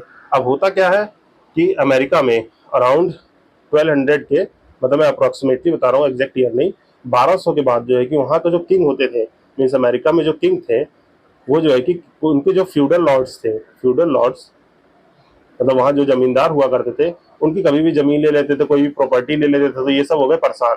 फिर उन्होंने कहा कि ऐसा नहीं चलेगा भाई किंग साहब, ऐसा बिल्कुल नहीं चलेगा, आप जो है कि हमें हमें ये रिटर्न में दो कि हमारे जो है कि प्रॉपर्टी बची रहेगी, तब जो है कि हम आपको जो है कि अपना राजा मानेंगे। तो वहां से जो है कि धीरे धीरे ये बात शुरू हुई 1200 के बाद, और ये करते करते करते करते अमेरिका में बिल ऑफ राइट्स आया, बिल ऑफ राइट्स आया, जो कि पहली बार पार्लियामेंट के द्वारा written set of the individual right की बात की गई थी, इंडिविजुअल राइट की बात की गई थी रिटन फॉर्म में, मतलब वो जो है कि एक पेपर पे जो है कि लिख के जो है कि बाकायदा जो है कि लिखित फॉर्म में जो है कि दिया गया कि ये जो है कि आपके राइट्स रहेंगे, और वो प्रोवाइड किया गया पहली बार अमेरिकन कॉन्स्टिट्यूशन में। यही अमेरिका का कॉन्स्टिट्यूशन है जिसने पहली बार प्रियम्बल भी इंट्रोड्यूस किया था, कि मतलब ऑब्जेक्टिव ऑफ उनकी कॉन्स्टिट्यूशन का क्या है। तो ये सब जो है कि बाद में दूसरे देशों से फॉलो किया गया। तो tradition of the written constitution began from the which country, तो वो इसका आंसर हो जाएगा अमेरिका। तो हमने बहुत ही ब्रीफली जो है कि अपने 2 पार्ट देख लिए। जो 2 पार्ट वो क्या क्या है, पहला हमने देखा कि कमिटीज इंपॉर्टेंट क्या क्या है, और दूसरा हमने देखा कि सोर्सेज ऑफ द कॉन्स्टिट्यूशन क्या क्या है। अब नेक्स्ट पार्ट देखेंगे जो कि है parts of the Indian constitution. तो आइए जान लेते हैं कि parts of the Indian constitution में क्या क्या बात हुई है और इससे रिलेटेड क्या क्या क्वेश्चन है। जैसा कि मैंने डिस्कस किया कि हमारे पास जो है कि 22 पार्ट थे, पर ओरिजिनली हमारे पास 22 थे, फिर वो अमेंडमेंट करते करते जो है कि अब हमारे पास 25 पार्ट हो गए हैं। तो अमेंडमेंट तो कौन कौन से है, जो पार्ट 4A और पार्ट 14A है। पार्ट 4A मतलब फंडामेंटल ड्यूटीज का, पार्ट 14A जो है कि ट्राइब्यूनल्स की बात करता है, जो कि 42वें कॉन्स्टिट्यूशनल अमेंडमेंट 1976 से ऐड की गई थी। पर उसके आगे जो है कि पार्ट जो है कि 9 है, जो म्यूनसिपैलिटीज की बात करता है, जो कि 74वें अमेंडमेंट से ऐड की गई। और पार्ट 9 भी जो कि 97 कॉन्स्टिट्यूशनल अमेंडमेंट एक्ट 2011 में ऐड की गई, जो कॉपरेटिव्स की बात करता है, कॉपरेटिव्स की बात करता है। तो ये जो है कि 4 पार्ट जो है कि लेटर में ऐड किए गए। अब आप ये सोच रहे होंगे जब 22 पार्ट थे और ये 4 पार्ट लेटर ऐड किए तो टोटल 26 पार्ट होने चाहिए, पर ऐसा नहीं है। पर क्यों क्योंकि जो पार्ट 7 था, पार्ट हमारा 7 था, वो जो है कि डिलीट कर दिया गया, जो बात करता था स्टेट रीऑर्गेनाइजेशन की बात करता था, जो कि हमारा 7th कॉन्स्टिट्यूशनल अमेंडमेंट एक्ट 1956 में डिलीट कर दिया गया, जो कि हमारा था स्टेट रीऑर्गेनाइजेशन एक्ट था, जो है कि उसने जो है कि इस पार्ट को ही डिलीट कर दिया। तो अब हमारे पास जो है कि 22 पार्ट में से बचे कितने, 21, और ये 4 पार्ट ऐड हुए, तो अब टोटल 25 पार्ट है। तो इस तरीके से जो है कि हमारे पास पार्ट्स ऑफ द कॉन्स्टिट्यूशन कितने हैं, 25 हैं। तो आइए वन बाय वन करके हम देख लेंगे कि कितने कितने पार्ट हैं। इसकी भी जो है कि मैंने ना, अगर आपको ये कंफ्यूज रहते हो याद करने में, तो इसका जो है कि लिंक जो है कि आपको जो है कि चैनल पे जाके देखेंगे, तो जो लिंक है मैं डिस्क्रिप्शन में डाल दूंगा। मैंने एक कहानी के थ्रू याद कराया है कि जो है कि वहाँ बहुत डिटेल मैनर में, यहाँ मैं ब्रीफली बता दूंगा वो कहानी क्या है, जिससे आप जो है कि इसको याद रख सकते हैं। जैसे आप जो है कि याद रखिए कि कोई भी यूनियन का है, मतलब यूनियन याद रखना है हमें, जैसे इंडिया है, इंडिया की यूनियन है, यूनियन के सिटीजन होते हैं और उन सिटीजन के पास कुछ फंडामेंटल राइट्स है, डायरेक्टिव प्रिंसिपल्स है और ड्यूटीज है। मीन्स कोई यूनियन का सिटीजन है जिसके पास राइट्स है, प्रिंसिपल है और उसके साथ साथ उसकी कुछ ड्यूटीज भी है। अब वो देखता है कि वो गया पार्लियामेंट में, यूनियन गवर्नमेंट का मतलब वो गया पार्लियामेंट में। अब पार्लियामेंट में वो क्या देख रहा है कि भैया जो स्टेट है और यूनियन टेरिटरी है वो तो आपस में लड़ रहे हैं, खाली लड़ भिड़ रहे हैं कि भाई स्टेट और यूनियन टेरिटरी लड़ रहे हैं। पार्लियामेंट में क्या देखा कि स्टेट और यूनियन टेरिटरी आपस में लड़ रहे हैं। अब किस लिए लड़ रहे हैं कि भैया हमको पंचायत हमारी ऐसी होनी चाहिए, हमारी म्यूनसिपैलिटी ऐसी होनी चाहिए कि पंचायत ऐसी हो, म्यूनसिपैलिटी ऐसी हो, हमको कोऑपरेटिव सोसाइटी दो, हमारे जो शेड्यूल एरिया है, ट्राइबल एरिया है उनको देखो, हमारे relation between the union state को सुधारो, है ना, रिलेशन बिटवीन किसके कैसे होने चाहिए, फाइनेंस से, प्रॉपर्टी से, कॉन्ट्रैक्ट और सूट, और जो है कि ट्रेड व्रेड हमारा देखो, हमारी सर्विसेज को इम्प्रूव करो। तो यहाँ पे जो है कि कहानी कहाँ तक पहुंच गई कि यूनियन के कुछ सिटीजन हैं जिनके राइट्स है, प्रिंसिपल है, ड्यूटीज है, और जो है कि देखते हैं पार्लियामेंट में जो है कि स्टेट और यूनियन टेरिटरी आपस में लड़ रहे हैं। किस लड़ रहे हैं कि हमको पंचायत ठीक करो, हमारी म्यूनसिपैलिटी है, हमको कोऑपरेटिव दो, हमारे ट्राइबल एरिया जो है कि उनको देखो, जो है कि यूनियन और स्टेट के रिलेशन को सुधारो, जो है कि फाइनेंस फाइनेंस के चक्कर में, ट्रेड के चक्कर में सर्विस दो हमें। और फिर पार्लियामेंट क्या कहता है कि ठीक है भैया हम आपको करेंगे इंश्योर जस्टिस करेंगे। इंश्योर जस्टिस करने के लिए हम आपको ट्राइब्यूनल प्रोवाइड कराएंगे, टाइम टू टाइम इलेक्शन कराएंगे, इलेक्शन में जो है कि आपके स्पेशल प्रोविजन देंगे सर्टेन क्लासेस को जो कि आपकी ही ऑफिशियल लैंग्वेज में होगा। अगर कुछ गड़बड़ हुई तो हम आपको इमरजेंसी भी प्रोवाइड करा देंगे जो जो बात करेगी मिसलेनियस चीज़ों को। अगर वो पसंद नहीं आया तो हम जो है कि अमेंडमेंट कर देंगे।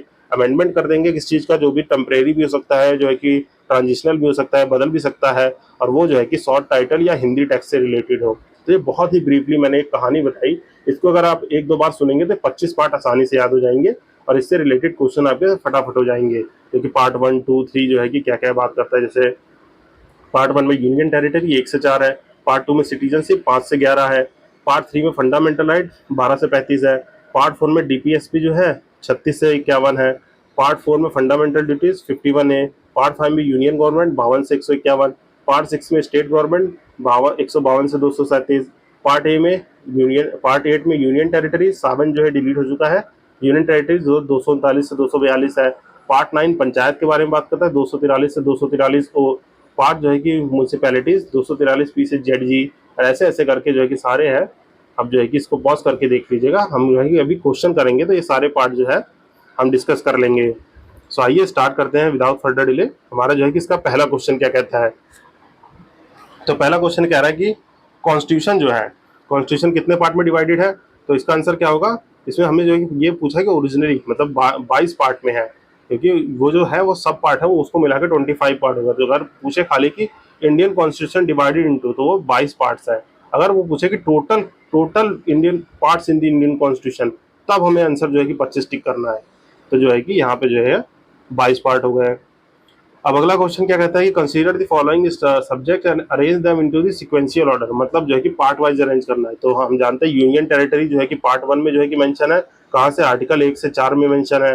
और जो है कि उसके बाद सिटीजनशिप है जो कि पार्ट 2 में मेंशन है, कहाँ से, आर्टिकल 5 to 11 में मेंशन है। फिर उसके बाद फंडामेंटल जो है कि राइट्स हैं जो पार्ट 3 में है 12 से 35। फिर उसके बाद पार्ट 4 में जो है कि पार्ट 4 में डीपीएसपी है जो कि 36 से 51 में है।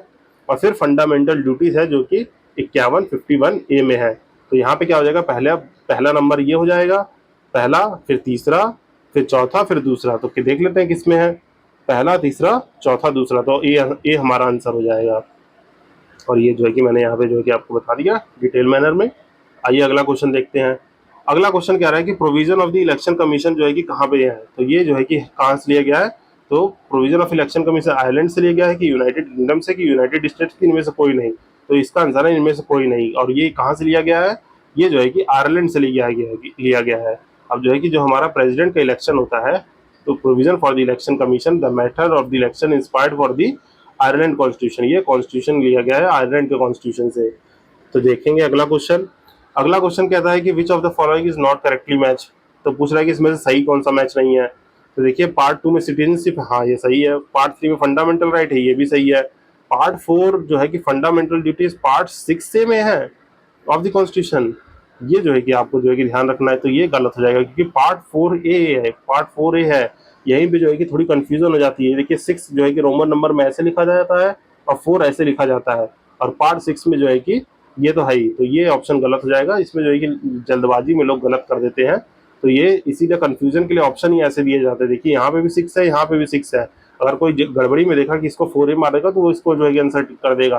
तो ये सब चीज़ें हमें पेपर में ध्यान रखनी होती है। तो हमने देख लिया कि इसमें जो है कि ये गलत है। आइए अगला क्वेश्चन देख लेते हैं कि which part of the constitution envisaged A 3 tier system of the government. Mean जो है कि पंचायत की बात कहाँ पे हुई है, तो वो हमारे पार्ट 9 में हुई है। देखिए यहाँ पे भी कैसे किया है, पार्ट 9 भी दिया है, पार्ट 11 भी दिया है। अब रोमन नंबर में 9 ऐसे लिखा जाता है, पर जो है कि 11 को ऐसे, तो ये चीज़ ध्यान रखनी है। तो यहाँ पे पार्ट 9 हो जाएगा। फिर अगला क्वेश्चन देख लेते हैं, और ये पार्ट 9 कौन से 73 और 74 कॉन्स्टिट्यूशनल अमेंडमेंट एक्ट से ऐड किया गया था। तो ये आपको याद रखना है 1992 में, जो कि हमारे आर्टिकल 243 में अमेंडमेंट किया था, जो कि 243 से 243 ओ जो है बात करता है हमारी पंचायत की। फिर 243 पी से 243 जेड जी तक ये जो है बात करता है म्यूनसिपैलिटीज़ की। तो ये आपको ध्यान रखना है। तो आइए आगे देखते हैं। अगला क्वेश्चन बात करता है कि which part and chapter of the constitution deal with the legislation relation between the union and state. अब यूनियन और स्टेट के बीच में कौन सा पार्ट जो है कि बात करता है, जो है कि पार्ट 11 बात करता है, जिसका चैप्टर 1 है कि सर्टेन यूनियन और स्टेट के बीच में कैसे कैसे रिलेशन हो। तो ये आपको याद रखना है। फिर यहाँ पे अगला क्वेश्चन बात करता है, लिस्ट दी हुई है और जो है कि पार्ट ऑफ कॉन्स्टिट्यूशन दिया हुआ है। अब ये abolition of titles, abolition of titles क्या है, जो हमारे आर्टिकल 18 में बात की गई है। 18 आर्टिकल में लिखा गया है कि आप किसी भी तरह का महाराज महाराज धीराज ये सब टाइटल यूज नहीं कर सकते हैं। तो ये एक फंडामेंटल राइट भी गिवन है। फिर organisation of the panchayat, organisation of the panchayat जो है कि आर्टिकल 40 में मेंशन है। जैसे याद रख सकते हैं आर्टिकल 40 में ये ओ आता है, ओ से याद रखना है ऑर्गेनाइजेशन ऑफ पंचायत। और हमें पता है कि जो है कि 36 से लेकर 51 तक हमारे फंडामेंटल राइट्स हैं, तो उसमें 40वां जो है कि ये बात कर रहा है, डीपीएसपी की बात कर रहा है। फिर कह रहा है कि to provide the opportunity for the education to children to the ward, जो है कि 6 से 14 साल के बच्चों को ये एजुकेशन प्रोवाइड करनी है। तो ये बात कर रहा है फंडामेंटल ड्यूटीज की, जो हमारी 11वीं फंडामेंटल ड्यूटी है, जो कि ऐड की गई है 86 कॉन्स्टिट्यूशनल अमेंडमेंट एक्ट से। जो है कि इस 86 कॉन्स्टिट्यूशनल अमेंडमेंट 2002 में ये ड्यूटी ऐड की गई है। तो ये हो जाएगा। ओरिजिनली हमारे पास 10 फंडामेंटल ड्यूटी थी, जो कि स्वर्ण सिंह कमेटी जो है कि 42वें कॉन्स्टिट्यूशनल अमेंडमेंट एक्ट से ऐड की गई थी, और 11वीं जो है ये वाली ड्यूटी वो जो है 86 कॉन्स्टिट्यूशनल अमेंडमेंट एक्ट से ऐड की गई है। और फिर जो है कि अगला क्या है, इंडिया दैट इज भारत, तो वो जो है यूनियन एंड स्टेट इस टेरिटरीज हो जाएगा। तो ये आपको बता दिया, तो इसका मैचिंग जो है कि आंसर भी हो जाएगा। जो है कि आप कोड देख लीजिएगा, और यहाँ पे मैंने ये सारी चीज़ें आपको बता दी हैं। चलिए फिर अगला क्वेश्चन देखते हैं। अगला क्वेश्चन क्या कह रहा है कि इसमें से करेक्टली मैच कौन सा है। पार्ट 2 में क्या फंडामेंटल राइट है, नहीं जी, पार्ट 3 में बात की गई है। पार्ट 3 में सिटीजनशिप है, ये उल्टा दे दिया, पार्ट 3 का यहाँ दे दिया, पार्ट 2 का यहाँ दे दिया। तो ये हमें याद रखना है। पार्ट 4A में फंडामेंटल ड्यूटीज है, ये सही है। और पार्ट 5 में क्या डायरेक्टिव प्रिंसिपल है, नहीं जी, ये पार्ट 4 में दिया हुआ है। तो तीसरा जो है कि सही है, पार्ट 4A में फंडामेंटल ड्यूटीज की बात है। फिर अगला क्वेश्चन क्या कहता है, अगला क्वेश्चन कहता है कि विच of the following is not correctly match. इसमें से कह रहे हैं करेक्टली मैच कौन सा नहीं है। ये जो है कि गलत है, ये सॉरी सही है। सिटीजनशिप जो है कि पार्ट 2 में ही मेंशन है। यूनियन टेरिटरीज क्या पार्ट 7 में मेंशन है। हमें तो याद था कि यूनियन टेरिटरी पार्ट 7 जो है कि स्टेट रीऑर्गेनाइजेशन से बात करता है, जिसको जो है कि 7th कॉन्स्टिट्यूशनल अमेंडमेंट एक्ट ने 1956 के डिलीट कर दिया था। तो ये गलत हो जाएगा। म्यूनसिपैलिटी 9A में है, बिल्कुल सही। इलेक्शन कमीशन जो है कि आर्ट का ये पार्ट 15 में है, तो ये सही है। तो इसमें जो है कि आंसर क्या हो जाएगा, सी हो जाएगा, जो कि गलत है। यूनियन टेरिटरी जो है कि 8वें पार्ट में है। तो आइए आगे देखते हैं। आगे भी ऐसी मैचिंग दे रखा है कि पार्ट 9 में क्या है, पार्ट 8 में क्या है, पार्ट 4A में क्या है, और पार्ट 9A में क्या है। तो जल्दी से बताइए पार्ट 9 में क्या है, जो कि पंचायत की बात की गई है। पार्ट 9A में म्यूनसिपैलिटीज की बात की गई है। पार्ट 8 में किसकी बात की गई है, यूनियन टेरिटरी की। पार्ट 4A में फंडामेंटल ड्यूटीज की। तो जल्दी से आप जो है कि कोड बना के इसको जो है कि कर लेंगे। तो इसी के साथ अगला क्वेश्चन देखते हैं। अगला क्वेश्चन पूछ रहा है कि कौन सा प्रोविजन है part of the constitution correctly match नहीं है। अब जो है कि ये पूछ रहा है कि इसमें से करेक्टली कौन सा मैच नहीं है। तो ऑफिशियल लैंग्वेज पार्ट 17 में दिया गया है, जी ये बिल्कुल सही है। यूनियन टेरिटरी 8 में है, ये भी सही है। शेड्यूल एरिया जो है कि पार्ट 10 में है, हाँ ये भी सही है।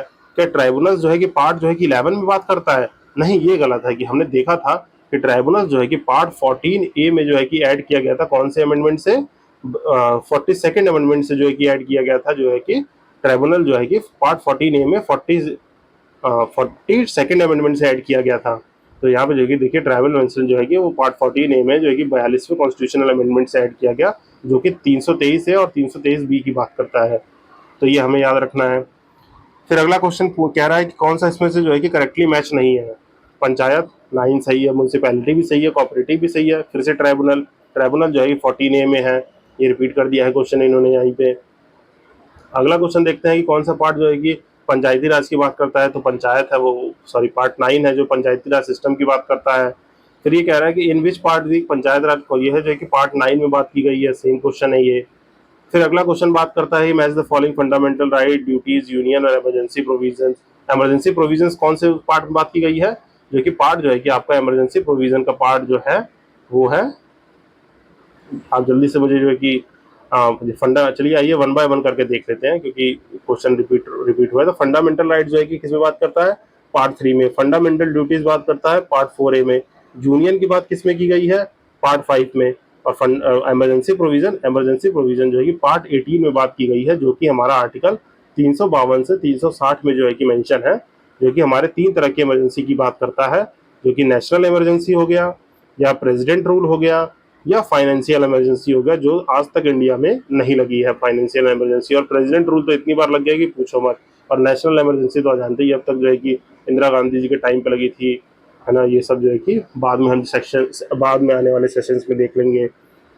तो हमने ये देख लिया। फिर अगला क्वेश्चन कह रहा है कि विच of the following is not correctly match. अब कह रहा है कि फंडामेंटल ड्यूटी सही है, स्टेट सही है। फिर अगला कह रहा है कि attorney general of India part 18 में है, ये गलत है। अटॉर्नी जनरल ऑफ इंडिया जो है कि बात की गई है वो यूनियन का पार्ट है, जो कि पार्ट 5 में ही बात होगी, जिसमें आर्टिकल 76 में मेंशन है हमारे।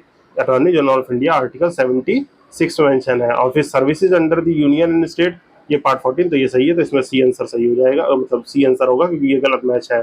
तो यहाँ पे देख लीजिए, फंडामेंटल ड्यूटीज दिया हुआ है, स्टेट दिया हुआ है, अटॉर्नी जनरल पार्ट 5 में 76 में है यूनियन का पार्ट। तो ये सब हो गया। फिर आगे देखते हैं, आगे जो है कि कह रहा है कि पार्ट 15 में क्या है, 16 में क्या है, 17 में क्या है और 18 में क्या है। 18 हमें पढ़ गया है कि इमरजेंसी है। पार्ट जो है कि 15 में आपके जो है कि इलेक्शन की बात की गई है, इलेक्शन हो गया, इमरजेंसी हो गया। एंड पार्ट 16 में जो है कि स्पेशल प्रोविजन है और 17 में ऑफिशियल लैंग्वेज है। तो इसको जो है कि आप देख लीजिए, 15 में इलेक्शन, 16 में जो है कि स्पेशल प्रोविजन, 17 में ऑफिशियल लैंग्वेज, 18 में जो है कि इमरजेंसी की बात की गई है। फिर कह रहा है कि पार्ट 16 हमारे किसकी बात करता है, पार्ट 16 बात करता है special provision for the certain classes, जो कि हमारे जो है कि आर्टिकल्स में मेंशन है, जो हम आने वाले सेशंस में देखेंगे। तो इस तरह से हमने जो है कि सारे जो है कि पार्ट्स ऑफ द कॉन्स्टिट्यूशन को पढ़ लिया, पार्ट्स ऑफ द कॉन्स्टिट्यूशन को पढ़ लिया। आज हमारे 3 टॉपिक कंप्लीट हो चुके हैं। कौन कौन से, कमिटीज हमने पढ़ ली, committees of the constituent assembly, फिर हमने जो है कि सोर्सेज ऑफ द कॉन्स्टिट्यूशन पढ़ा, फिर हमने पार्ट्स ऑफ द कॉन्स्टिट्यूशन पढ़ लिए। अब जो है कि ये 3 चीजें हमने कवर कर ली। अब इस सेशन में जो है कि हम इसके वन लाइनर क्वेश्चन देखेंगे, और ये जो पोर्शन है आर्टिकल, ये अगले जो है कि वीडियो में हम पढ़ेंगे। तो आइए इसी के साथ आगे बढ़ते हैं, और हम जो है कि वन लाइनर फैक्ट जो है वो देखेंगे एनसीईआरटी के। तो आइए इसी के साथ जो है कि हम अपने वन लाइनर फैक्ट्स को पढ़ लेते हैं, जो कि एनसीईआरटी के वन लाइनर्स हैं। तो वन लाइनर पढ़ते हैं। तो वन लाइनर फैक्ट जो है कि पहले हम पढ़ेंगे making of the Indian constitution के वन लाइनर फैक्ट्स को पढ़ेंगे।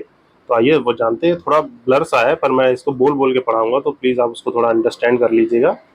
तो यहाँ पे जो है कि पहला जो है कि वन लाइनर क्या कहता है कि which bill first mention the philosophy of the constituent assembly in India, कि मतलब वो कह रहा है कि कॉन्स्टिट्यूएंट असेंबली इंडिया में पहली बार कौन फिलोसफी रखा था पहली बार, कि मतलब पहली बार कॉन्स्टिट्यूएंट असेंबली की किस बिल में बात हुई थी। तो वो स्वराज बिल, मीन्स जो हमारा स्वराज बिल था, स्वराज बिल 1895 में, इसने जो है कि पहली बार जो है कि इंडिया के कॉन्स्टिट्यूएंट असेंबली की फिलॉसफी को रखा था, मतलब इसने ही इंडियन की कॉन्स्टिट्यूएंट असेंबली की नींव को रखा था। तो ये बिल कौन सा है, स्वराज बिल 1895, ये याद रखिएगा आप। कौन सा बिल, स्वराज बिल 1895।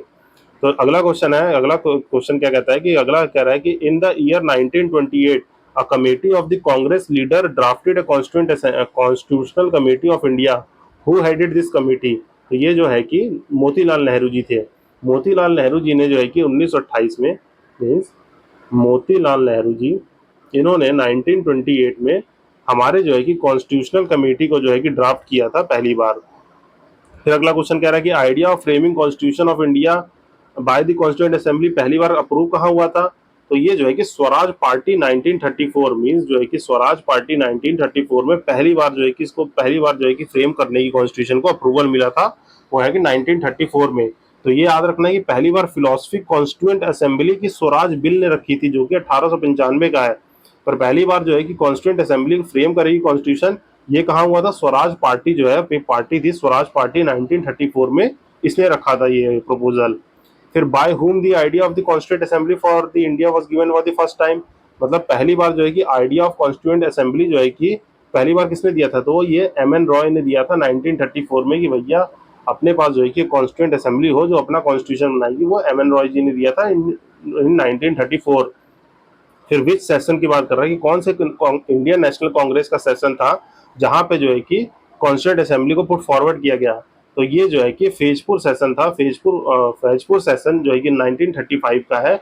यहाँ पे जो है कि जो ये स्वराज स्वराज पार्टी ने जो डिमांड रखी थी वो इस सेशन में जो है कि आगे आगे बढ़ाएगी कि भाई अब जो है कि कॉन्स्टिट्यूंट असेंबली जो है कि फॉर्म की जाए अपने कॉन्स्टिट्यूशन बनाने के लिए, तो ये फैजपुर सेशन याद रखना है। फिर जो है कि कह रहा है कि कौन से which act provided Indian right to framing their own constitution, तो हम जानते हैं जो अगस्त ऑफर 1940 में आया था जिसने ये प्रॉमिस किया था कि आफ्टर वर्ल्ड वॉर 2 आप जो है कि अपना कॉन्स्टिट्यूंट असेंबली बना के कॉन्स्टिट्यूशन बनाइएगा, तो ये हमें अगस्त ऑफर में मिला था, ये अगस्त ऑफर याद रखना है आपको। फिर अगला है कि who propose the preparation of the constitution for India by elected constituent assembly, mean जो है कि ये प्रपोजल किसने दिया कि preparation of the constitution bye जो है कि इलेक्टेड कॉन्स्टिट्यूंट असेंबली होगा, तो ये क्रिप्स मिशन जो आया था 1942 में इन्होंने जो कि दिया था, जिसके चेयरमैन कौन थे, सर स्टैफर्ड क्रिप्स, तो ये आपको याद रखना है। ठीक, ये यहाँ से आप याद रखेंगे। फिर अगला जो है कि कहता है कि अंडर विच कमीशन जो है कि elections were held for the formation of the constituent assembly, तो इलेक्शन जो है कि कॉन्स्टिट्यूएंट असेंबली के कब हुए थे, वो कैबिनेट मिशन प्लान 1946 में हुए थे, जब कैबिनेट मिशन आया था 1946 में, क्योंकि जो है कि अगस्त ऑफर भी फेल हुआ, क्रिप्स मिशन भी फेल हुआ, फिर जो है कि कैबिनेट मिशन आया जो है कि सक्सीड किया, जिसने जो है कि 2 डोमिनियन भी क्रिएट किए इंडिया में, जो है कि इंडिया और पाकिस्तान, फिर ये जो है कि एक्सेप्ट होकर कॉन्स्टिट्यूएंट असेंबली बनी और फिर 1946 में, तो ये याद रखना है। फिर when did the Indian constituent assembly came into being, 1946 में कैबिनेट मिशन प्लान द्वारा। फिर पहली मीटिंग कब हुई थी, 9 दिसंबर 1946 को हुई थी। फिर जो है कि पहली बार जो है कि फॉर्म हुआ 1946 में, पहली मीटिंग हुई 9 दिसंबर 1946 को। फिर consider of the architect of the Indian constitution किसे कहा जाता है, बी.आर. अम्बेडकर को, क्योंकि यही जो है कि ड्राफ्टिंग कमेटी के जो है कि हेड थे, तो इन्हें जो है कि आर्किटेक्ट ऑफ द कॉन्स्टिट्यूशन भी कहा जाता है। फिर जो है कि who said the Indian constitution should be according to the desire of the Indians, तो ये महात्मा गांधी जी ने कहा था 1992 में, पहली बार जो है कि इन्होंने जो है कि 1992 में बात की थी कि Indian constitution should be according to the desire of the Indians. तो चलिए इसके बाद देखते हैं composition of the constituent assembly के ऊपर, ये सब तो हम पढ़ ही चुके हैं कि इलेक्टेड प्रेसिडेंट थे पहले राजेंद्र प्रसाद, उससे पहले जो है कि सच्चिदानंद सिन्हा जी थे, सच्चिदानंद सिन्हा जी, वो टेम्परेरी 2 दिन के लिए चूज किए गए थे, जब 9 दिसंबर 1946 को हमारी कॉन्स्टिट्यूएंट असेंबली पहली बार सिट की थी, तो सबसे सीनियर मोस्ट मेंबर यही थे, तो इन्हें जो है कि टेम्परेरी चेयर बनाया गया। फिर 2 दिन बाद ही 11 दिसंबर को पहली बार जो है कि इलेक्टेड प्रेसिडेंट चुने गए, जो कि डॉक्टर राजेंद्र प्रसाद थे। फिर जो है कि अगला जो है कि क्वेश्चन कहता है कि who was appointed at the constitutional adviser to the constituent assembly, तो सर बी.एन. राव, जो कि अपना कॉन्स्टिट्यूशन एक बार ड्राफ्ट कर चुके थे, उन्हें जो है कि कॉन्स्टिट्यूशनल एडवाइजर बनाया गया अपनी कॉन्स्टिट्यूएंट असेंबली में, तो ये नाम याद रखेंगे। फिर पहले स्पीकर कौन थे कॉन्स्टिट्यूएंट असेंबली के, तो वो जी.वी. मावलिंकर जी थे, सॉरी फॉर दी रॉन्ग, जो है कि जी.वी. मावलिंकर जी जो है कि आप याद रखेंगे पहले स्पीकर थे।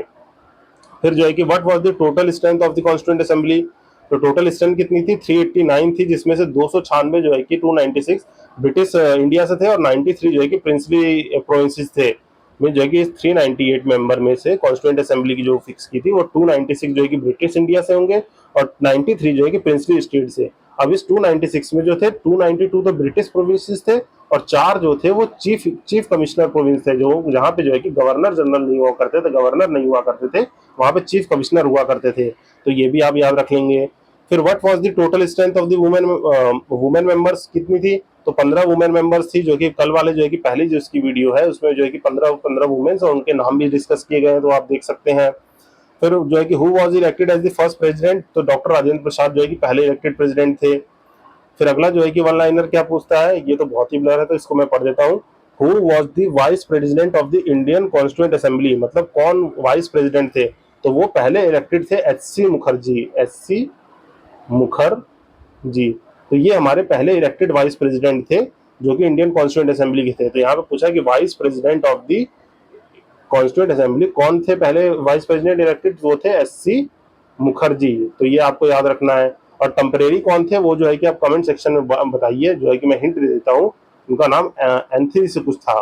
तो जो है कि आप जो है कि कल वाले सेशन में देखा होगा तो वहाँ इसका नाम है, तो आप इसे कमेंट सेक्शन में बताइए मुझे कौन टेम्परेरी वाइस प्रेसिडेंट थे।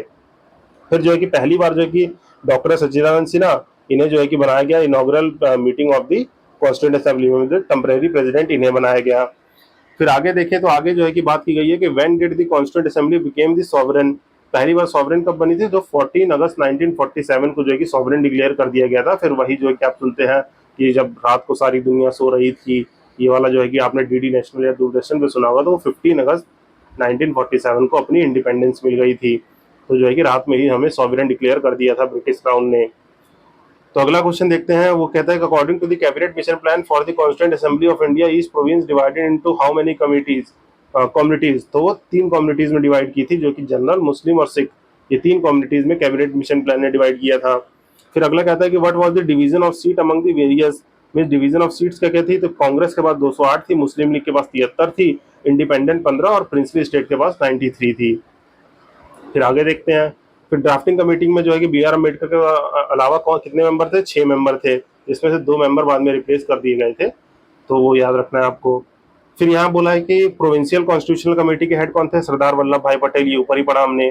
फिर जो है कि यहाँ पे क्या है कि मेंबर जो है कॉन्स्टिट्यूंट असेंबली के प्रोविंसेस से वर इलेक्टेड, तो वो प्रोविंशियल असेंबली से आते थे, इनडायरेक्टली इलेक्ट हो गए। फिर यहाँ पे जो है कि वोटिंग मेथड कौन सा था, वो प्रोपोर्शनल रिपीटेटिव मेथड था, जो कि पीआर मेथड कहा जाता है। दो मेथड होते हैं, एक first post the past system होता है, और एक होता है प्रोपोर्शनल रिप्रेजेंटेटिव मेथड। तो ये आने वाले डिस्कशन में हम देखेंगे, अभी मैंने बस आपको ब्रीफली ये बता दिया। फिर when was the first meeting of the constituent assembly of India held, तो 9 दिसंबर 1948 को हुई थी पहली मीटिंग, तो यहाँ पे आपको याद रखना है। फिर विच province has the maximum representative in the Indian constituent assembly, तो यूनाइटेड प्रोविंस में जो है कि 55 रिप्रेजेंटेटिव थे, सबसे ज्यादा यहाँ से थे, जो आज का उत्तर प्रदेश है, ये यूनाइटेड प्रोविंस रीजन जिसमें 55 थे, उत्तर प्रदेश है। आज भी उत्तर प्रदेश में लोकसभा में सबसे ज्यादा रिप्रेजेंटेटिव है, जो कि है 80 मेंबर्स। तो आगे देखते हैं, who did not attend the first meeting of the constituent assembly, तो मुस्लिम लीग ने जो है कि पहली मीटिंग अटेंड नहीं की थी, ड्यू टू इनको जो है कि अलग से पाकिस्तान चाहिए था। फिर which was the 4 chief commissioners provinces, मैंने बताया कि जैसे 296 ब्रिटिश प्रोविंस में से 292 तो जो है कि गवर्नर वाली थी, 4 जो है कि चीफ कमिश्नर वाली थी, तो उसमें से दिल्ली, अजमेर, मारवाड़, कुर्ग और ब्रिटिश बलूचिस्तान, ये 4 प्रोविंस थी जहाँ पे चीफ कमिश्नर्स हुआ करते थे। फिर आगे कह रहा है कि from which province B R Ambedkar जो है कि जीते थे, तो वो बॉम्बे प्रेसिडेंसी से जीते थे। फिर which princely state did not participate in the election of the constituent assembly, तो हैदराबाद ने नहीं किया था। बाद में जो है कि इसको जो है कि इंटीग्रेट करने के लिए हमने जो है कि वहाँ पे रेफरेंडम चलाया था, तो जो है कि ये भी आप याद रख सकते हैं। ठीक, और आगे जो है कि how many sessions of the Indian constituent assembly were conducted for the formation of the Indian constitution, तो 11 सेशन लगे थे पूरे। फिर after the partition of the India according to the plan of the 3 June 1947 what actual number of the members of the constituent assembly, तो 299 member थे। बाकी जो है कि क्योंकि पार्टीशन के बाद जो है कि जो मेंबर डिसाइड हुए थे 389, वो जो है कि 299 बचे थे, कुछ जो है कि पाकिस्तान में चले गए थे, तो ये नंबर रिड्यूस होकर 299 बचे थे। फिर who is said to be the source of the power in the objective resolution pass by the Nehru, तो ये जो है कि पीपल ऑफ द इंडिया, क्योंकि हम प्रियम्बल पढ़ते हैं तो सबसे पहले ही आता है we the people of India, we the people of India, तो people of India is the source and authority of the constitution, के प्रियम्बल के सोर्स एंड अथॉरिटी है। तो आगे देखते हैं अगला क्या कहता है। अगला बात करता है एनेक्टमेंट ऑफ द कॉन्स्टिट्यूशन की, तो पहला ड्राफ्ट किसने प्रिपेयर किया था, first draft is prepared by home, तो B N Rao ji, B N Rao ji ने पहला ड्राफ्ट प्रिपेयर किया था, पहला ड्राफ्ट प्रिपेयर करने वाले बी एन राव जी थे।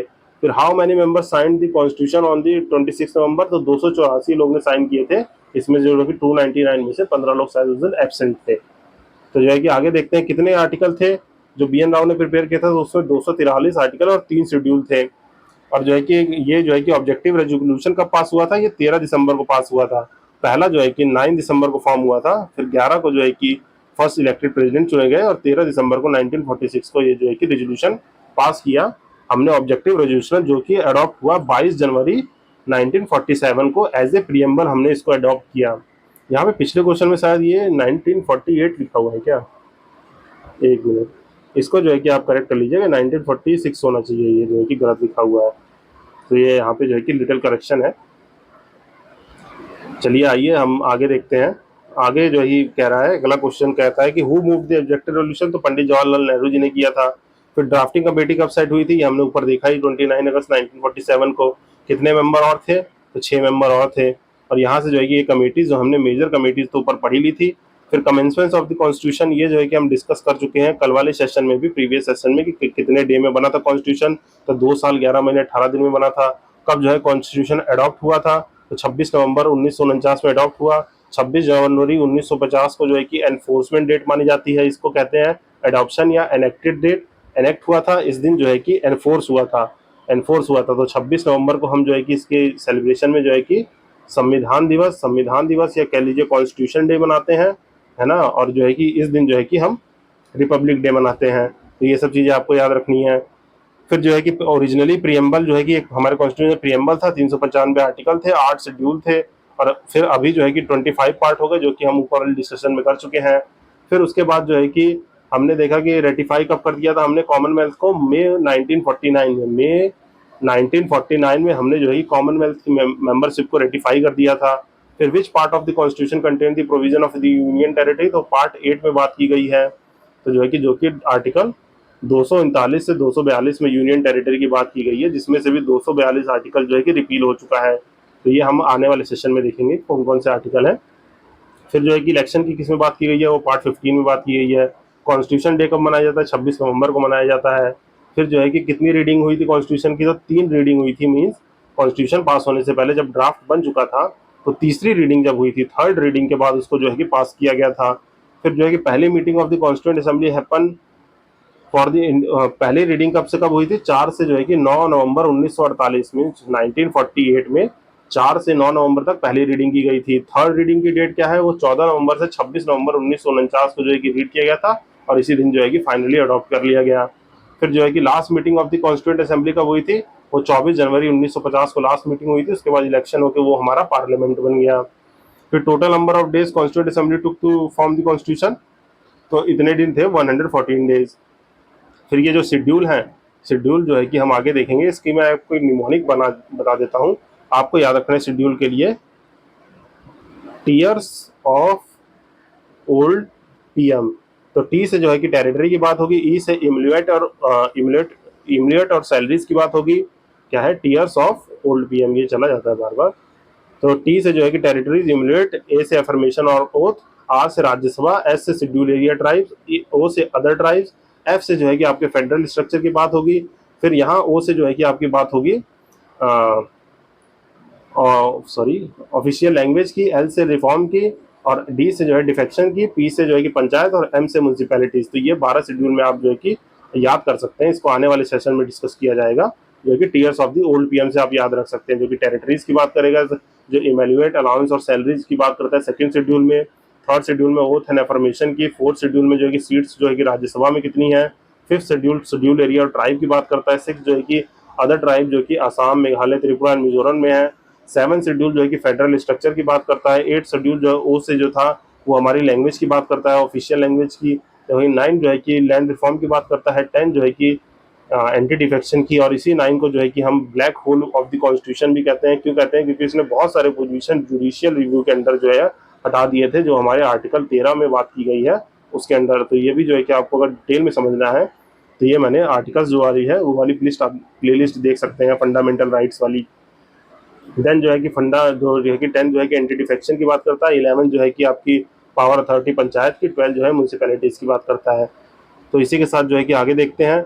आगे जो है कि which act abolish the beginning of the constitution, ये इंडियन एक्ट जो है कि 1947 ने जो है कि इसको अबॉलिश किया था।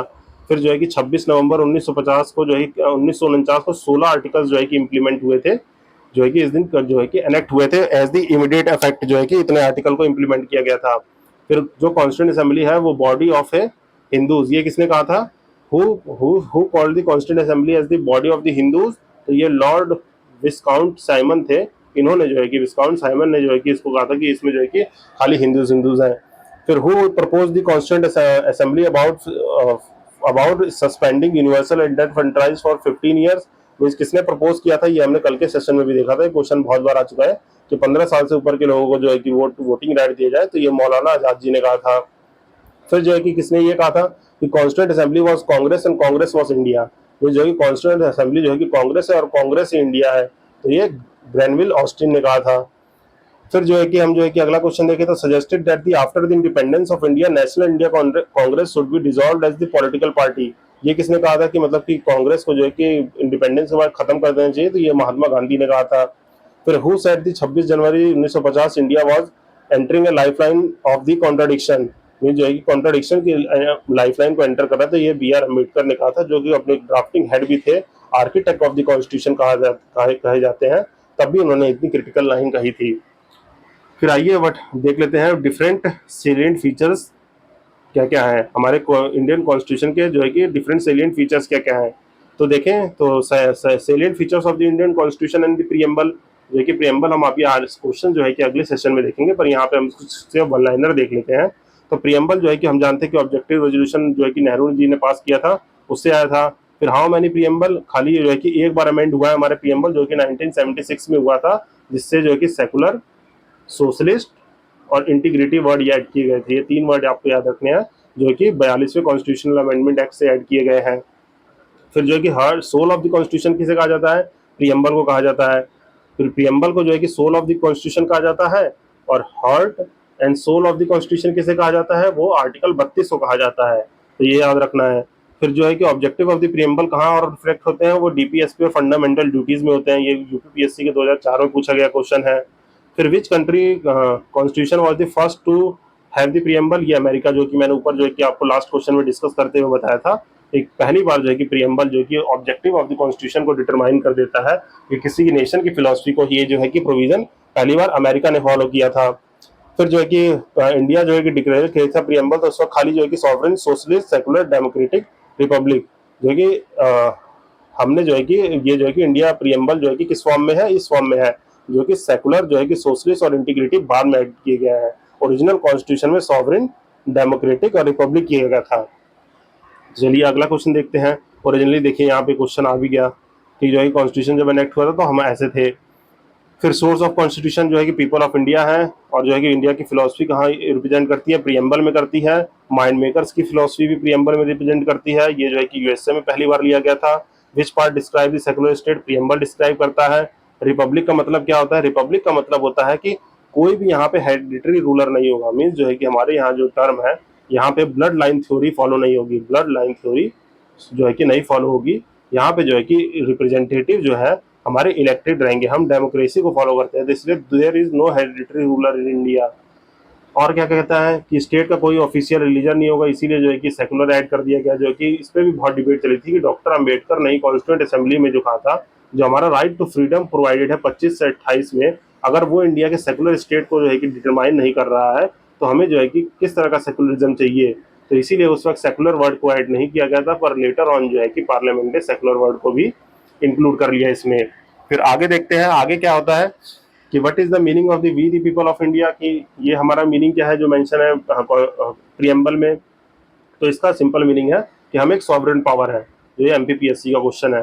फिर विच अमेंडमेंट ऑफ इंडियन कॉन्स्टिट्यूशन जो है कि अमेंडेड द प्रीएम्बल, तो 42वें कॉन्स्टिट्यूशनल अमेंडमेंट एक्ट से हुआ था।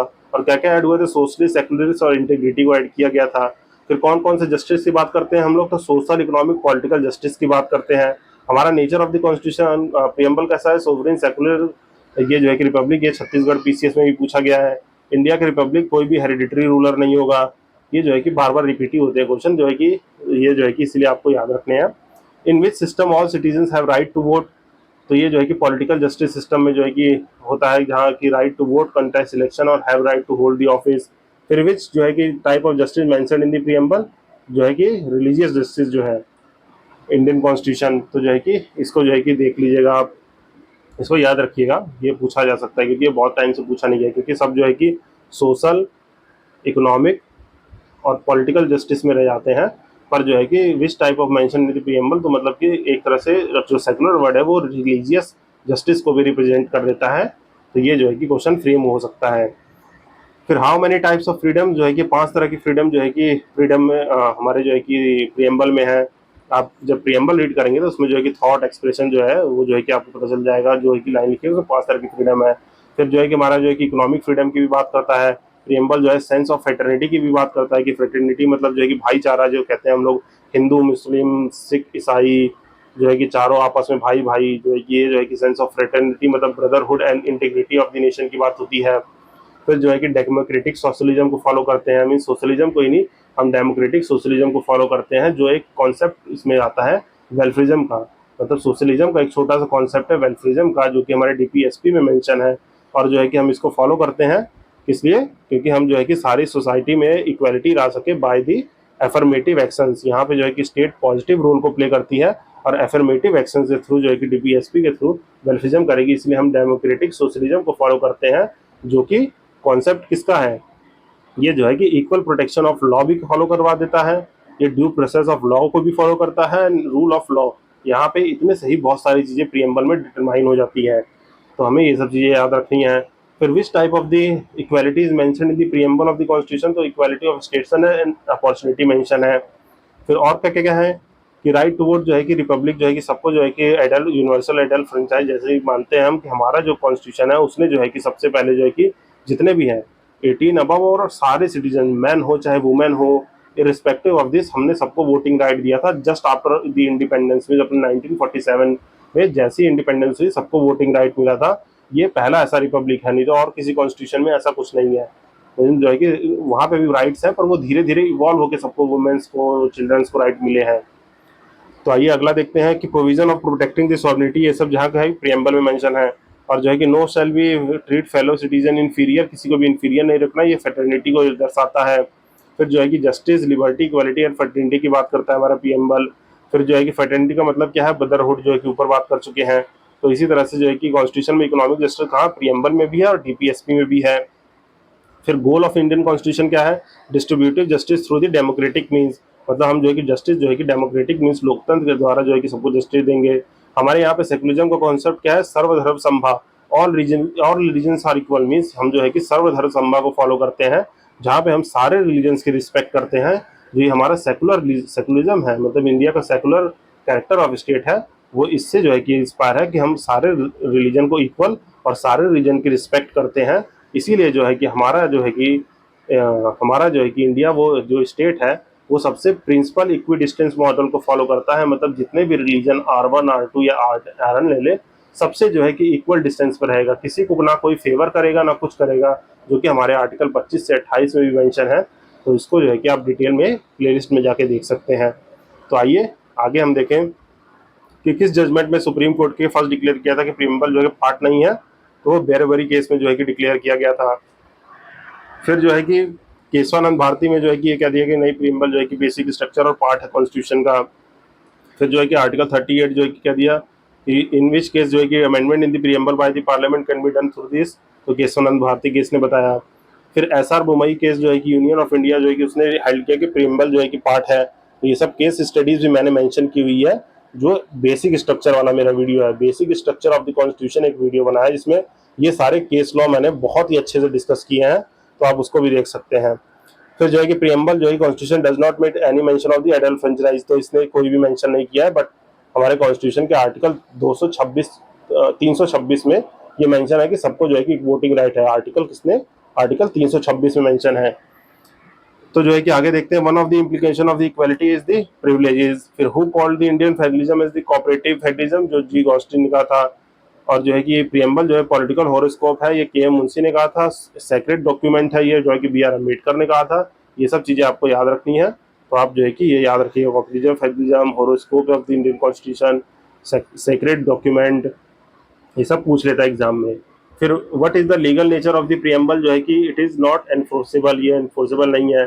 फिर प्रियम्बल का कीटोन क्या है, जो है कि कॉन्स्टिट्यूशन प्रियम्बल जो है कि कीटोन है कॉन्स्टिट्यूशन का, ये अर्न्स्ट बेकर ने कहा था। किसने कहा था, यहाँ पे मैं लिख देता हूँ, ERNST अर्न्स्ट बार्कर ने जो है कि ये स्टेटमेंट दिया था। फिर जो है कि feature of the determines the constitution federal, जो है distribution power between the state and centre and the state, इसी को जो है कि फेडरलिज्म कहा जाता है, जो इसका मेन फीचर है। फिर what is the nature of the Indian constitution, जो है क्वासी फेडरल कह लीजिए या सेमी फेडरल कह लीजिए, क्योंकि ना हम यूनिटरी मॉडल को फॉलो करते हैं पूरा, ना हम प्रॉपर फेडरल है, हम इसका ब्लेंड ऑफ बोथ हैं, क्योंकि हम इमरजेंसी के टाइम पे जो है, इमरजेंसी जैसे टाइम पे हमारा यूनियन जो है यूनिटरी नेचर को शो करता है। फिर जो है कि ये देखिए सेंट्रल फेडरलिज्म जो है कि पार्लियामेंट जो है कि shifted the centralism to federalism 1980 में हुआ था। फिर जो है कि form of governance has been adopted by the constitution, parliamentary form. फिर जो है कि सुप्रीम लॉ ऑफ लैंड कौन होगा, कॉन्स्टिट्यूशन होगा। कॉन्स्टिट्यूशनलिज्म का क्या मतलब है, लिमिटेड गवर्नमेंट, जो कि आजकल बहुत ये फिलोसफी से क्वेश्चन उठाता है। तो लिमिटेड गवर्नमेंट किसे कहते हैं, वो हम कहते हैं कॉन्स्टिट्यूशनलिज्म जो होता है ये होता है लिमिटेड गवर्नमेंट। तो जो है कि इसीलिए जो है कि ये क्वेश्चन बहुत इंपॉर्टेंट हो जाता है। फिर what is the important element of the states, तो सॉवरेनिटी है। फिर nature of the constituent assembly, तो क्वासी फेडरल है। जो है कि ये किसने कहा था, केसी वेयर ने कहा था, ये याद रखना है आपको। फिर control the executive in the parliamentary system, तो लेजिस्लेचर। फिर Indian polity executive is made responsible for the legislature, तो system of the check and balance पे डिपेंड करता है। मीन जो है कि हमारे लेजिस्लेचर जो है वो चेक किया जा सकता है जो है कि जुडिशरी से। जुडिशरी जो है कि लेजिस्लेचर और एग्जीक्यूटिव दोनों को चेक कर सकती है। लेजिस्लेचर चेक कर सकती है एग्जीक्यूटिव को कि वो सही से पॉलिसीज को इम्प्लीमेंट कर रहा है कि नहीं। तो ये सिस्टम प्रोवाइडेड है। हमारे जो है कि इंडिया में जुडिशरी मेंटेन करती है doctrine of separation of power को, मीन जुडिशरी को जो है कि इसीलिए इंडिपेंडेंट बनाया गया है। फिर जो है कि who called the Indian constitution as the most comprehensive document, तो ये सर आइवर जेनिंग ने कहा था। फिर who describe the Indian constitution as constitutional, तो केसी वेयर जो कि मैं बता चुका हूँ। फिर which country is the first parliament system, तो यूनाइटेड किंगडम जो है कि वहाँ पे ब्रिटिश पार्लियामेंट जो है कि पहला पार्लियामेंट था। फिर first written constitution in the world, तो मारिनो के पास जो है कि पहला रिटन कॉन्स्टिट्यूशन का था, किसके पास, सैन मारिनो के पास जो है कि पहला रिटन कॉन्स्टिट्यूशन था। फिर who makes the Indian parliament system different from the British parliamentary system, तो ये जुडिशियल रिव्यू है। जो कि जुडिशियल रिव्यू ऐसी चीज है जो यूएसए और इंडिया के कॉन्स्टिट्यूशन में जो है कि स्पेसिफिकली मेंशन है, जो सुप्रीम कोर्ट को पावर देती है कोई भी लोग को वो रिव्यू कर सके। फिर अगला क्या है कि similarity between the Indian political system and the USA political system, तो power of the pocket veto. पर इंडिया के पास जो है कि प्रेसिडेंट के पास जो है कि एक वीटो नहीं है, वो जो है कि आप जो है कि मुझे कमेंट सेक्शन में बताइए कि कौन सी नहीं है। तो what is the nature of the Indian judiciary, तो वो single integrated and independent judiciary है। फिर और क्या क्या है जो है कि बात की गई है इंडियन कॉन्स्टिट्यूशनल, जो है सुप्रीम कोर्ट जो है कि जुडिशियल रिव्यू के अंदर कि जो कि कुछ भी जो है कि अनकॉन्स्टिट्यूशनल फाइंड करेगी तो किसी भी लॉ को रिजेक्ट कर सकती है, वो कहाँ प्रोवाइडेड, जुडिशियल रिव्यू के अंदर। फिर जो है कि फंडामेंटल राइट्स कितने हैं, तो इंडियन कॉन्स्टिट्यूशन में 6 फंडामेंटल राइट है, ओरिजिनली 7 थे, जो है कि एक जो है कि राइट टू प्रॉपर्टी डिलीट कर दी गई है। फिर जो है कि फंडामेंटल ड्यूटीज किससे ऐड की गई हैं, तो सोरेन कमेटी से ऐड की गई हैं। तो ये सोर्सेज ऑफ कॉन्स्टिट्यूशन तो हमने बहुत डिटेल देख लिया है, तो इसको आप एक बार पॉज करके पढ़ लीजिएगा, क्योंकि नहीं तो बहुत लंबा सेशन हो जाएगा। ये वही सारी बातें रिपीट है जो हमने ऊपर डिस्कस की है। और यहाँ पे जो है कि मेजर सोर्सेज ऑफ कॉन्स्टिट्यूशन जो है कि यूनाइटेड स्टेट्स से जैसे प्रीएम्बल लिया गया है, फंडामेंटल राइट लिया गया है, फेडरल स्ट्रक्चर है, रिव्यू है जुडिशियल इलेक्टोरल कॉलेज का, president as the supreme commander of the arm forces, means जो है कि प्रेसिडेंट जो है कि हमारे यहाँ पे क्या होते हैं, एग्जीक्यूटिव हेड होते हैं। एग्जीक्यूटिव हेड, नॉमिनल हेड जो होते हैं, नॉमिनल हेड वो जो है कि प्राइम मिनिस्टर होते हैं, जिनकी सारी पावर जो होती है सब इंडिया की पावर इनके साथ वेस्ट करती है, पर जो भी काम होगा वो on the name, warrant and seal of the president करते हैं। तो ये सब चीज़ें आपको याद रखनी है। फिर ब्रिटिश कॉन्स्टिट्यूशन से parliamentary form of government, single citizenship हो गया, रूल ऑफ लॉ हो गया, इंस्टीट्यूशन ऑफ स्पीकर और रोल ऑफ लॉ मेकिंग में। फिर कनाडा से क्वासी फेडरल स्ट्रक्चर जो हो गया, पावर का डिस्ट्रीब्यूशन हो गया, उसको लिया गया है। फिर residual power of the government means appointment of the governor हो गया, ये सब जो है कि कनाडा से लिया गया है। आयरलैंड के कॉन्स्टिट्यूशन से डीपीएसपी जो है कि मेथड ऑफ इलेक्शन लिया गया है। फ्रेंच के कॉन्स्टिट्यूशन से republic and the ideal of the liberty, equality, fraternity. और ये आप याद रख सकते हैं, जैसे ही फ्रेंच आए तो आपको जो है कि फ्रेंच रेवोल्यूशन याद आना चाहिए, जहाँ पे लिबर्टी, इक्वलिटी एंड फर्टेनिटी की बात की गई थी। और जो है कि ऑस्ट्रेलिया कॉन्स्टिट्यूशन, यहाँ पे जो है कि कॉन्करेंट लिस्ट की बात याद आ जाए, क्योंकि ये फ्रीडम ऑफ ट्रेड और जो है कि कॉमर्स की बात करता है सेंटर और स्टेट के बीच में। फिर सोवियत संघ की बात करें, जो है कि आप आज का जो है कि रशिया हो गया, मीन्स जो है कि एक कंट्री, सबसे बड़ी कंट्री, तो आज के डेट में इसको रशिया नाम से जाने जाना लगा है। तो जो है कि ये आपको याद रखना है। यहाँ से हमने फंडामेंटल ड्यूटीज ली थी। और जो है कि कॉन्स्टिट्यूशनल मैंडेट प्लानिंग कमीशन भी हमने यहीं से अडॉप्ट किया है। तो साउथ अफ्रीका से हमने अमेंडमेंट लिया है और इलेक्शन ऑफ द राज्यसभा लिया है, तो ये याद रखना है, अमेंडमेंट याद रखना है और इलेक्शन ऑफ द राज्यसभा याद रखना है। जर्मनी से हमने इमरजेंसी प्रोविजंस लिए हैं सॉरी। फिर रशिया से हमने जो है कि फंडामेंटल ड्यूटीज, फिर सोशलिज्म, इकोनॉमिक और पॉलिटिकल जस्टिस लिया गया है। ये कॉन्स्टिट्यूशन ऑफ रशिया से है या सोवियत से है, आजकल जो कि सोवियत यूनियन को अबॉलिश कर दिया गया है, वो रशिया में ही अब मर्ज है। तो यहाँ से ड्यूटीज और जो है कि ये प्लानिंग कमीशन लिया गया है, और यहाँ से फंडामेंटल ड्यूटीज और ये सब जो है कि आप देख सकते हैं। तो गवर्नमेंट ऑफ इंडिया तो हमारा जो है कि ब्लूप्रिंट ऑफ द कॉन्स्टिट्यूशन कह लीजिए या मिनी कॉन्स्टिट्यूशन कह लीजिए। मिनी कॉन्स्टिट्यूशन तो यहाँ से इमरजेंसी प्रोविजंस हो गया है ना, emergency provisions, public service commission, office of governor और जुडिशरी, तो ये देख सकते हैं। तो यहाँ पे जो है कि इमरजेंसी प्रोविजंस है, मीन जो है कि क्या क्या होंगे, पर इमरजेंसी पावर जो है कि फंडामेंटल राइट सस्पेंशन जो है वो जर्मनी से लिया गया है, तो इसमें कंफ्यूज नहीं होना है। तो इसी के साथ जो है कि मैं इस सेशन को एंड करता हूँ। आई होप ये आपको जो है कि डिस्कशन अच्छा लगा होगा। Please do like, subscribe and share for more and more session. और इस चैनल को आप सब्सक्राइब कर लीजिए, क्योंकि इस पर ऐसी ही पूर्वावलोकन की पूरी सीरीज को मैं डिस्कस करूँगा। पॉलिटी हो गया, ज्योग्राफी हो गया, इकोनॉमी हो गया, और इसी तरह से डिटेल और इंटरेस्टिंग मैनर में डिस्कस किया जाएगा। अगर आपको ये सेशन पसंद आए तो please do like, subscribe and share. Till then, signing off this side, Ashish Bhaskar. Happy learning.